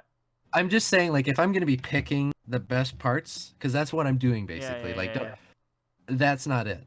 Yeah, you can just skip to the part where he stabs Askin, and then Yeah, like I could jump it around, make it go quicker. Who's another one? Things that I don't care about. I'm trying to think of the low parts of the arc here. Let's see. The chatting Ganju stone statue thing. Not a thing. Not a thing. Yeah, I was gonna say that was just an excuse for Kubo to be like, all right, Chad, I don't really have anything for you to use in the final battle, so I'm just gonna. Oh shit, I used up all the Stern Ritter. Yeah. Yuha has giant stone golems under his control now. Sure. Okay. Yeah. And Ganju. Yeah. Okay, let me think. There would be all the stuff with Yoriichi's brother. Oh yeah, thank you for that. That would be nice. Yeah, he's gone. You know what's really fucked up with that? He first shows up carrying that. Like I have the royal armor or whatever. And yeah, because that went somewhere. Yeah, that went a lot of places. But yeah, that's okay. Just a few things that you're not willing to animate. It's fine. I don't think anybody's gonna be upset by any of that stuff. What are you going? Are you gonna give Chad anything? I wanted to. Okay.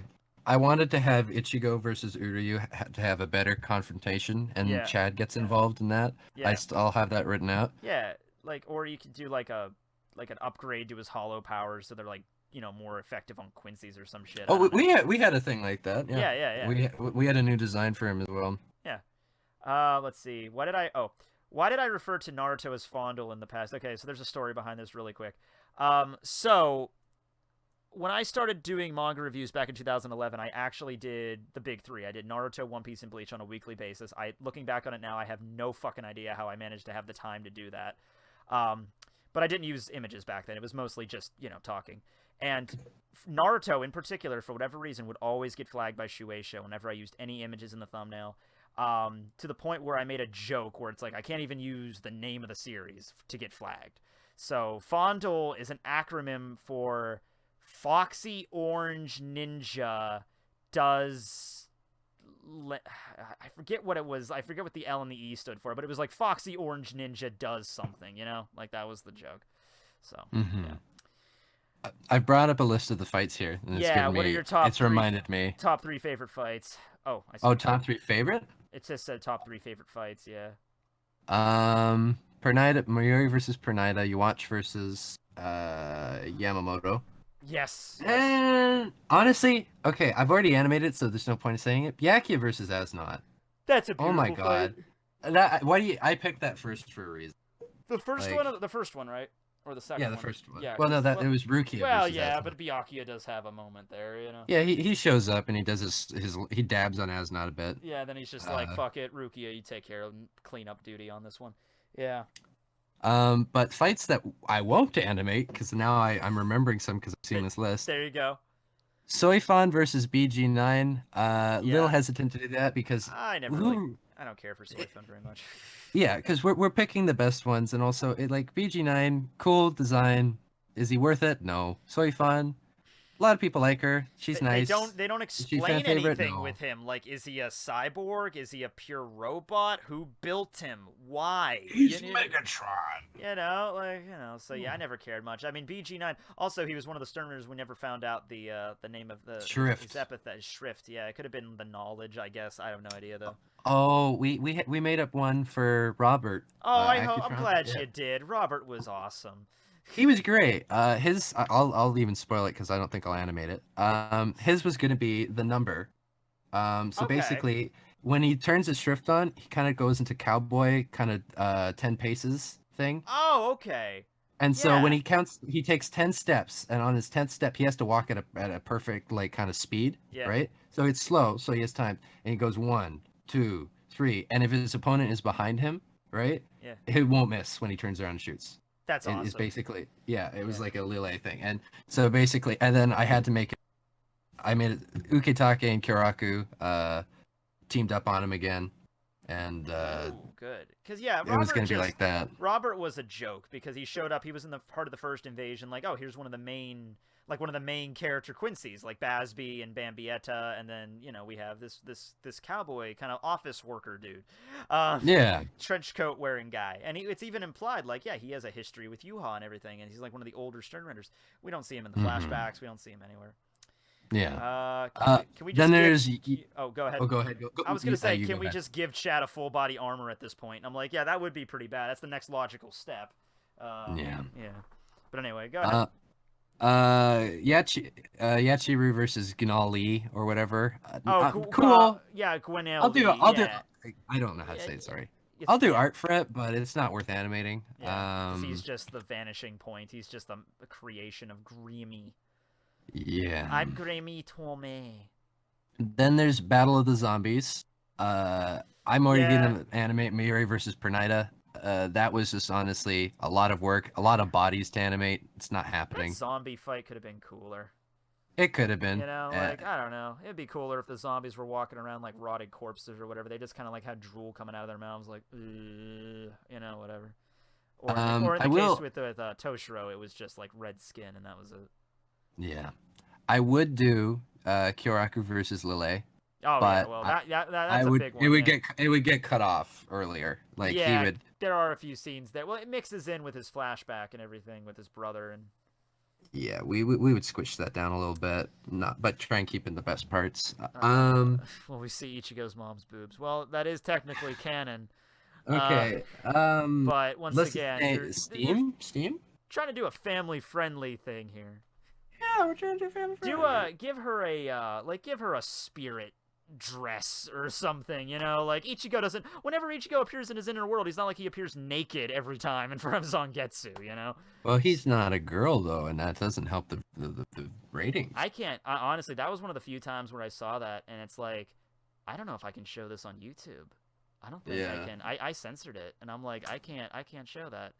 But he even put the indication. But it appears in Shonen Jump, and like little kids read this shit in Japan, and it's like, really? Wow, that's crazy. I don't get how he got away with that. Yeah, that would never have gone. I mean, he didn't. Well, I don't even want to say he didn't draw nipples because he did kinda. You can see the outline. He did, yeah. He there's the bump for it. There's and definitely there's a nipple there, yeah. Yeah, it's crazy. She has spirit pasties or something. Yeah. But then there's. Oh, there's a lot of these. Okay. Go ahead. I'm sorry. This one's a bigger one, but honestly, find one to read. Yeah, go bigger than Masaki's boobs. That's pretty damn big.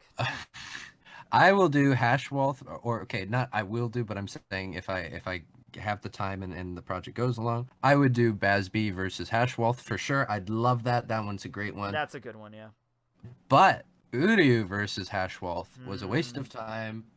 It could have been cool. It could have been. It could have been. It could have been fucking cool. But there wasn't even really a fight. No. They talked. They talked the entire time. It was literally like, I'll cut you down, then talk to you for 5 minutes. Then I activate the antithesis. Then I'll activate the balance and talk to you some more. You know? Yeah. That's literally what that fight turned down to, and it was really that depressing. was bad. We never even Hashwolf was the number 2, and we never even got to see what his Volt Stadig was, if he ever had one. Oh, it was the balance. No. What his release form was. Oh, if he had one, you know. That's right, because Basby has heat fingers, and then he has the little jet things on his back. He like the little I can't really think of much else. Ichigo versus Candace and all them. So I've animated Ichigo kicking Candace's ass already. But I don't know if I would go much further. Poor Candace. She was basically just there so when Ichigo got back from his training, he could beat the shit out of somebody really quick. Yeah, like, I'm going to show you how badass I am. I'm going to take her down like that. Hash browns. I remember I used to call them hash browns. Hash browns are good. We called them hash browns too. I'm going to a town tonight to get some books, and there's a Denny's right next to the Barnes & Noble. I should get some fucking Denny's hash browns tonight. That sounds good. Kensei and Rose versus Mask. The Mask masculine fight. I haven't thought about that in That's forever. We came up with a fix for it. In fact, actually, if I'm spoiling it, we were thinking of killing Kensei. Yeah, there you go. Done. Hisagi, they get owned, and then Hisagi tries to get up and there you go. And then basically Hisagi is about to get killed, and then Kensei, who's already wrecked. Yeah, I could see how you do this. Like, yeah, you could have Kensei and Rose, and then Kensei could die, and then maybe Rose could hold him off really quick, and then Shuhei has enough time to activate Bankai or some shit, you know? And Renji, and then basically I was also going to make it. I was waiting for the Hisagi Bankai to come out, the info, and then I was going to have, because Renji should not be able to defeat someone that both Rose and Kensei can't defeat. Yeah, by logic. That's absolute bullshit. Renji was like B tier up until now. Yeah. Like, and now he's like S+ tier, because the visored captains are supposed to be like S tier. Here this is a question I'll ask. Are you ever going to explain why they never used their freaking masks while they were Soul Reapers? I mean, the best excuse I've ever heard for that was like Yamamoto told them not to, and I'm like, yeah, but it's a fight for your life, and he's dead, so. You know. And also, hollow powers are effective against Quincy's. Quincy's. And also, like, we're not just talking about, like, Aizen, who just, like, Aizen wanted to kill the Soul King. That was kind of a big deal. But Yuha's talking about, like, destroying all of existence, all of known worlds. I'm like, I think if there was ever a moment where you should be able to use this, it would be now, you know? How I was going to do it is I was just going to make, like, the timing of the fight, make it so they didn't think they needed to use their mask, and then Mask just turns on them so quick, and he basically pretends that he's weaker than he is. Right. And then they let their guard down, because he knows he'll get healed from any attack as long as James is alive. Exactly. He makes him look like he's dead, and then he sneaks up behind him, just freaking blows a hole in one of them, or it breaks one of their arms off. Yeah. And then they're like, I don't even have time to put on my hollow mask, because you have to concentrate for a second. Yeah, that's not even enough time while Mask is like body slamming you from the top rope. You know what I mean? Yeah. There'll be no masks against Mask, and then Rose. As long as you add a throwaway line in there to make it make at least a little bit of sense, then it's fine. And Rose with his Bankai explaining it. Oh yeah, that was kind of stupid. Yeah, that was kind of stupid. Yeah. I didn't know how to fix that, but I was just gonna make it so like James interrupted him, and then when the sound stopped for a second, Mask was like, "Oh, I feel better," or something like that. Yeah. And then he was like, "Wait, it's a sound," and then he breaks his eardrums. Yeah. Just to have James not sit around and be an annoying twerp, I guess. Oh god, that guy. Yeah, there's been theories I've read like James was actually the real user of the superstar, but then you find out he's like some weird like he can like never die. Like you can cut him up into mincemeat, and the mincemeat will turn into little mini James. So it's like there's not even any. He's not human. Yeah, that was just. I hate characters that if you cut them up, they turn into smaller ones. Yeah, I hate that. That happens in Fairy Tail. Mask versus the Mask. The Vizards make me sad every time I think about them. They were so pathetic. I mean, they were cool at the beginning, you know? Oh, and with Shinji. We were going to have a thing where, because Shinji, God, we used to be so ambitious. I say we a lot. I was Yeah, mostly well, alone at this point. Yeah. But I had like plans for every fight to be improved. We were gonna have it where you know how like Kang-Do and BG9 didn't die in their fights. Yeah, they got like executed later.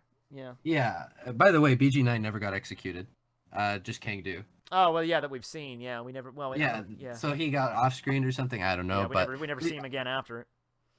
But basically, I was gonna have like BG9 and maybe Kang-Do go back out there, and then Kang-Do they'd use their release forms and stuff, and they were gonna just take out Soifon and Toshiro and all them, and then Shinji would show up, and I had an idea for Shinji's Bankai. I don't know what Kubo has in mind, but basically he was gonna do like a brain swap or whatever. Oh, the body swap.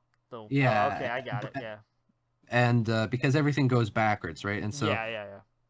basically what he was going to do is he was going to like take over BG9's body, and then BG9 would come back and report back to Kang-Do and I think it was like Na. Yeah. And then he'd be like, I've taken care of them. And then they're like, okay.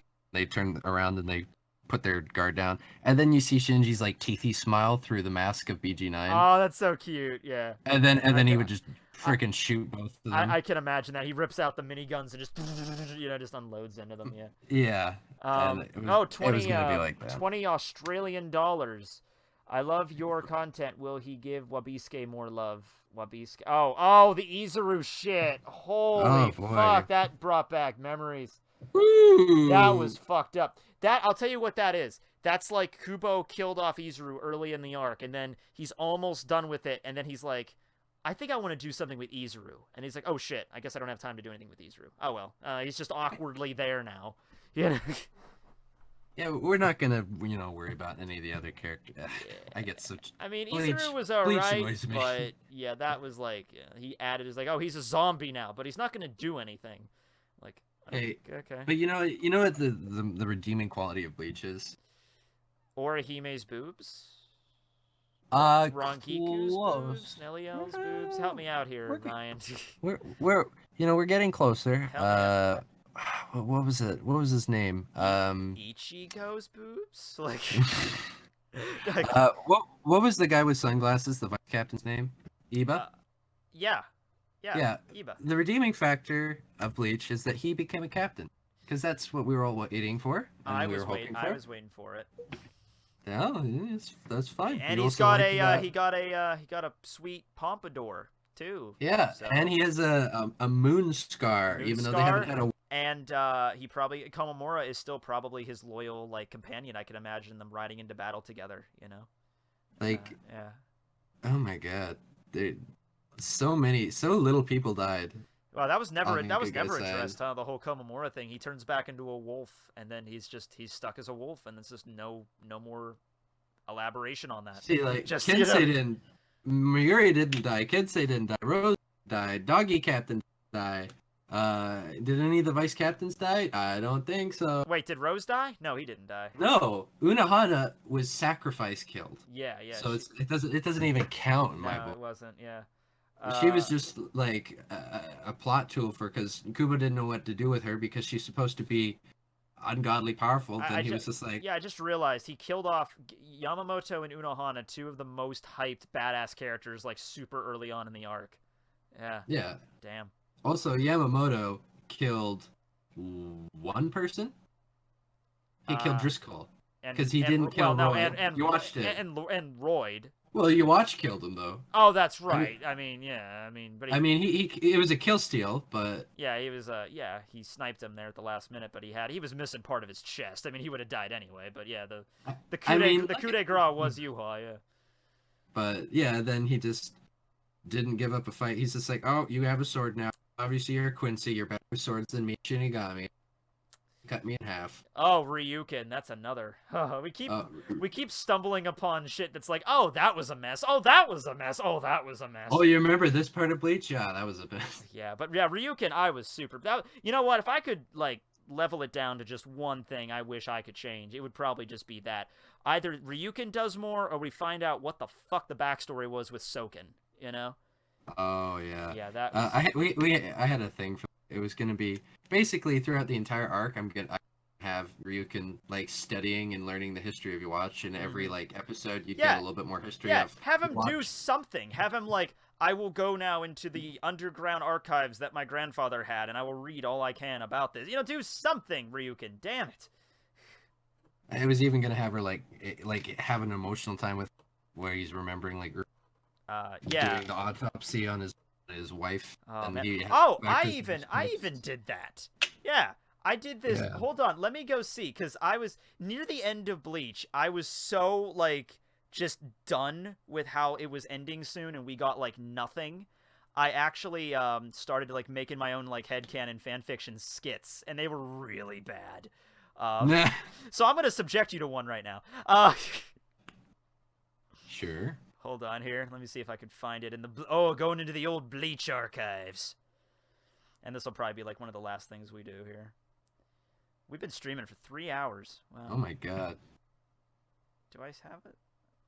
Yeah, here it is. 670. This is chapter 674. So this is basically what I had an idea for, like, Ishin calling up Ryukin and being like, hey... so are we going to, like, help our kids out? Like, are we gonna, like, do something here, basically? And, hold on. Sorry for the cringe. Yes, I heard you, Kurosaki. Here we go. Oh, no, can you not hear it? I can just turn the stream on. Oh, okay. Here we go. I'm just gonna play the intro here. It's only 1 minute and 47 seconds. Yeah. Alright. Here we go. Yes, I heard you, Kurosaki. God. Listen, this is Uryu's battle, alright? He dug himself into it, he'll get himself out. He's an adult now. Yeah, well, that might work for your son, but it's not the same with me and Uryu. That fucking green screen in the background. Okay, look, well, you can go help him out if you want. I'm not going to stop you, but leave me out of it. It doesn't matter what she would have wanted. She's dead. Leave me to my green screen. This is actually a... She's dead. This is a soundtrack from Black Butler coming up here. Yeah. Is that a real cigarette? No. It's just like... Yeah.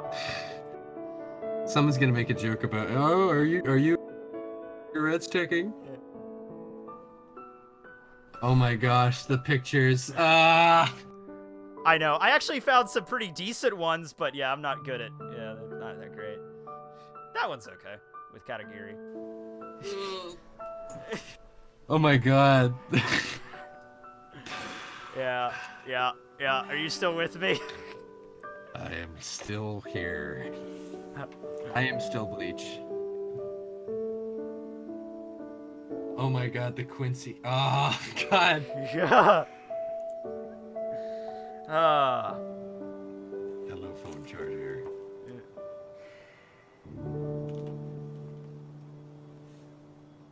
Yeah, and that's... Yeah, okay.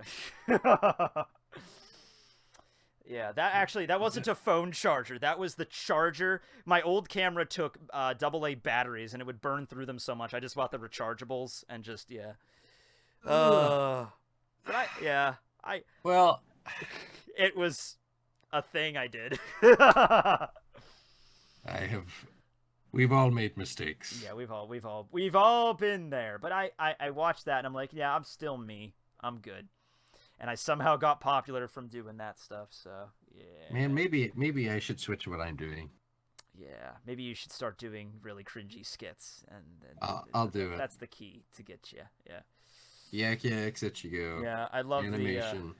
I love the that wig. I'm like, yeah, my Ryukin wig. Yeah. Ooh. Let's see. Let's find one good question to end on, because we've been going for like 3 hours here. Yeah. Give us a good question, guys. All right, come on, something big.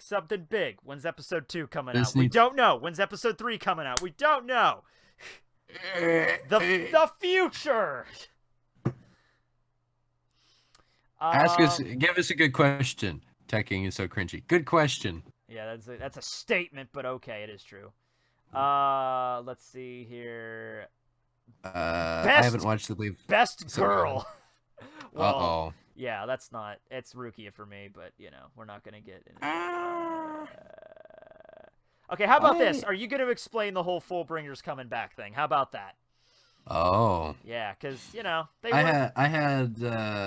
I mean, like, it was kind of clear to me because it's like they died, right? Yeah, they're dead. So Soul Society, obvious, right? Yeah. Yeah, they went to Soul Society, and then they had the Shibas take care of it. Yeah. And because, like, you know, they had some importance. By the way, still salty that Ichigo being a secret Shiba and related to Kain was never. They never did that. Like, it's not like Gonju ever brought it up to him directly, or he ever met Kukaku and talked about it, or anything like that. Yeah, no. Yeah, no, that sucks. That's dumb. Yeah. But for the Fullbringers, how they literally just showed up. One of them was just like, "Here, let me just fix your sword. All right, bye." We're all like fully equipped and powerful, but you can fight this end of God boss that will kill all of us. Like I could understand Yukio and Riruka being like, "Okay, you guys are fucking dealing with gods now. I'm just here to drop people off. I'm out." You know, like fine. But Ginjo has like all this power, and he's in the Soul Society now, so you'd figure to be even stronger now. Like he could assume he could have his previous Shinigami powers at full strength, plus he might still have the abilities he took from Ichigo. So you could have that. You'd assume he would. And then Tsukishima has the power to break kind of the past and stuff, where he could just like, "Oh, your sword's not broken now. You can fix it. Boom, done." Wow, it's almost like we could counter the guy who has the ability to change the future with the ability to change the past. It's almost like he's literally like his son who goes against all of his wishes. Yeah, and we also never got to see if because when all the Fullbringers got an upgrade when they got Ichigo's powers, you know, like Yukio had the little hand thing, but we never saw that with Tsukishima. So maybe Tsukishima could get an upgrade or something. You know, I'm just throwing out ideas. Yeah. Somebody actually, one of my old artists for my channel, a guy by the name of Zompok Toe Leader, I haven't heard from him in years, but he was like one of the first dudes to actually make me like fan art and shit. He drew. Oh. Yeah, he drew. I wonder if I still have it. I don't think I do. But it was like art of Tsukishima if he had like an upgrade, and it was really cool. Like it was like a book as one of his as a shoulder guard, and it was like a strap, and it was really neat. But yeah, he drew this. This was one of his things that he did way back. That's kind of cool. Way back in the day, it was pretty good. It was pretty good art. Yeah, that was back when I was doing the whole dark teching saga, and that's supposed to be my Zanpakuto spirit there. They made it look like Bleach pretty well. Yeah, I think the one on the left, that avatar, that's actually the avatar for my vlog channel that I have still. Hey. But anyway, yeah, thank you for coming on, Ryan. We've been talking for about 3 hours, longer than a normal stream, but we had a lot of shit to cover here, so I'm happy it turned out this way. Yeah, so at the end of the day, how did you feel when you finally oh my god, pushed render on the file that was uploaded to YouTube? You pressed render on that, and it was like render complete, and you're like, I had like 10,000 anxiety attacks because I actually didn't get to watch how the final render looked until I watched it live with everyone else. Did you not? Oh, was it you that uploaded it? Did you upload it, or was it somebody else? I uploaded it. Oh, okay, but I've done that before. I've just rendered something and I didn't watch it first. I just uploaded it immediately. I've done that before. Yeah, that's what I had to do because of the time. Oh, the time crunch, right? Yeah, it was like 11th hour for you. Yeah. Yeah. So what I did is I sent an earlier render to like some people, and I said, "Watch this for me. I don't have time. I have to keep working on it. Tell me if it looks good." And then I looked, and they're like, "It's good." And then I was like, "Okay, upload." Upload done. See ya. Gotcha. Yeah. But yeah, I'm feeling a lot happier now. I'm excited. I'm looking forward. Future stuff. I'm gonna start doing the daily streams again on RetroRyno. Hopefully, I'm gonna showcase my working on episode 2, do videos. Okay. But and also like I do wanna. I held a. I always feel bad because I feel like I'm peddling, but no, don't be. Go ahead. Hold on, my Patreon. No. Go ahead. I'm just checking something really quick. Sure. But I want to start doing more perks and activities for patrons. So that is a thing I'm gonna do. Basically, I have a stream that I do usually on Sundays at noon, around that time, where everyone who shows up, if they're Patreon, they can make a request, and then I'll draw it. So basically, you can just be any sort of Patreon, and if you're first, you literally get something drawn for like.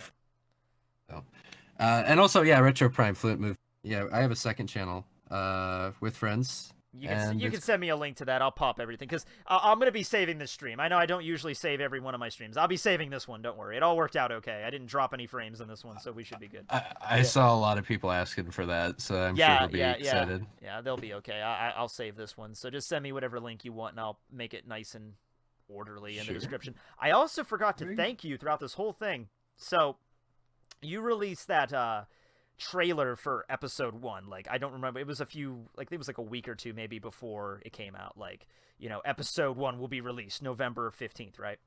So it was a few days before that, because you were coming out with it, and I was like, oh my god, I'm so happy for Ryan, it's finally happening. Yeah.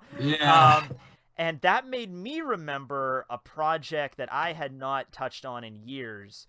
Back in March of, I think, 2016, before Bleach ended, I was going to do this series called Ask Stark, or Ask Bleach, where they would send in characters, and I would get voice actors to play Bleach characters, and they would answer the questions, and the first episode was going to be Stark, so I made a video like, hey guys, send in your questions for Stark, and it just never manifested, because my idea was that I'm going to get, like, voice actors to play Stark and Lilynette, and I had my artist draw up, like, basically like an image of what Stark's office would look like. Yeah, and you could go check it out, but I paid for all the images, and they were like really good images. I never had a chance to use them for 2 years. I'm like, whatever. And finally, when I saw that, I'm like, you know what, I'm getting this done. And it's like, I don't have professional voice actors. Fuck it. I'll just voice Stark and Lilynette, and I'll just do it. And I did it. And it didn't get that many views because it's like, whatever, but it's like, I got it done, and I felt good that I finally got it done. I totally can relate to that. I can imagine you would be the one person on this earth that would understand that more than anybody else right about now, It's so weird. I didn't think I'd have a day in my life where it wasn't episode 1's not done. Yep. Well, you have it. So yeah. Take some time. I'm doing my best. You delivered. All right. Well, thanks everybody for watching. There'll be some links in the description. There's some in there right now. Wait, maybe because it's going to take some time to process, probably a few minutes, and then it'll get uploaded, and then everything will be set there. Yeah. Sometimes there's an audio desync issue with these, but since I didn't have any lag, I don't think that'll be the case. If not, I could just re-upload it. Not a big deal. So yeah, thanks for watching, everybody. Tekking signing out. Go ahead. You can sign out. Do what you're... Do you have a catchphrase? There you go. There's your catchphrase. Roll out. I don't know. oh, and one more question that's Drawing Like a Sir right there that did the animation. Hey! Yeah, there you go. I was wondering where you were. When does the charity stream in December starts? It's December 22nd. It's a Saturday. I'm thinking about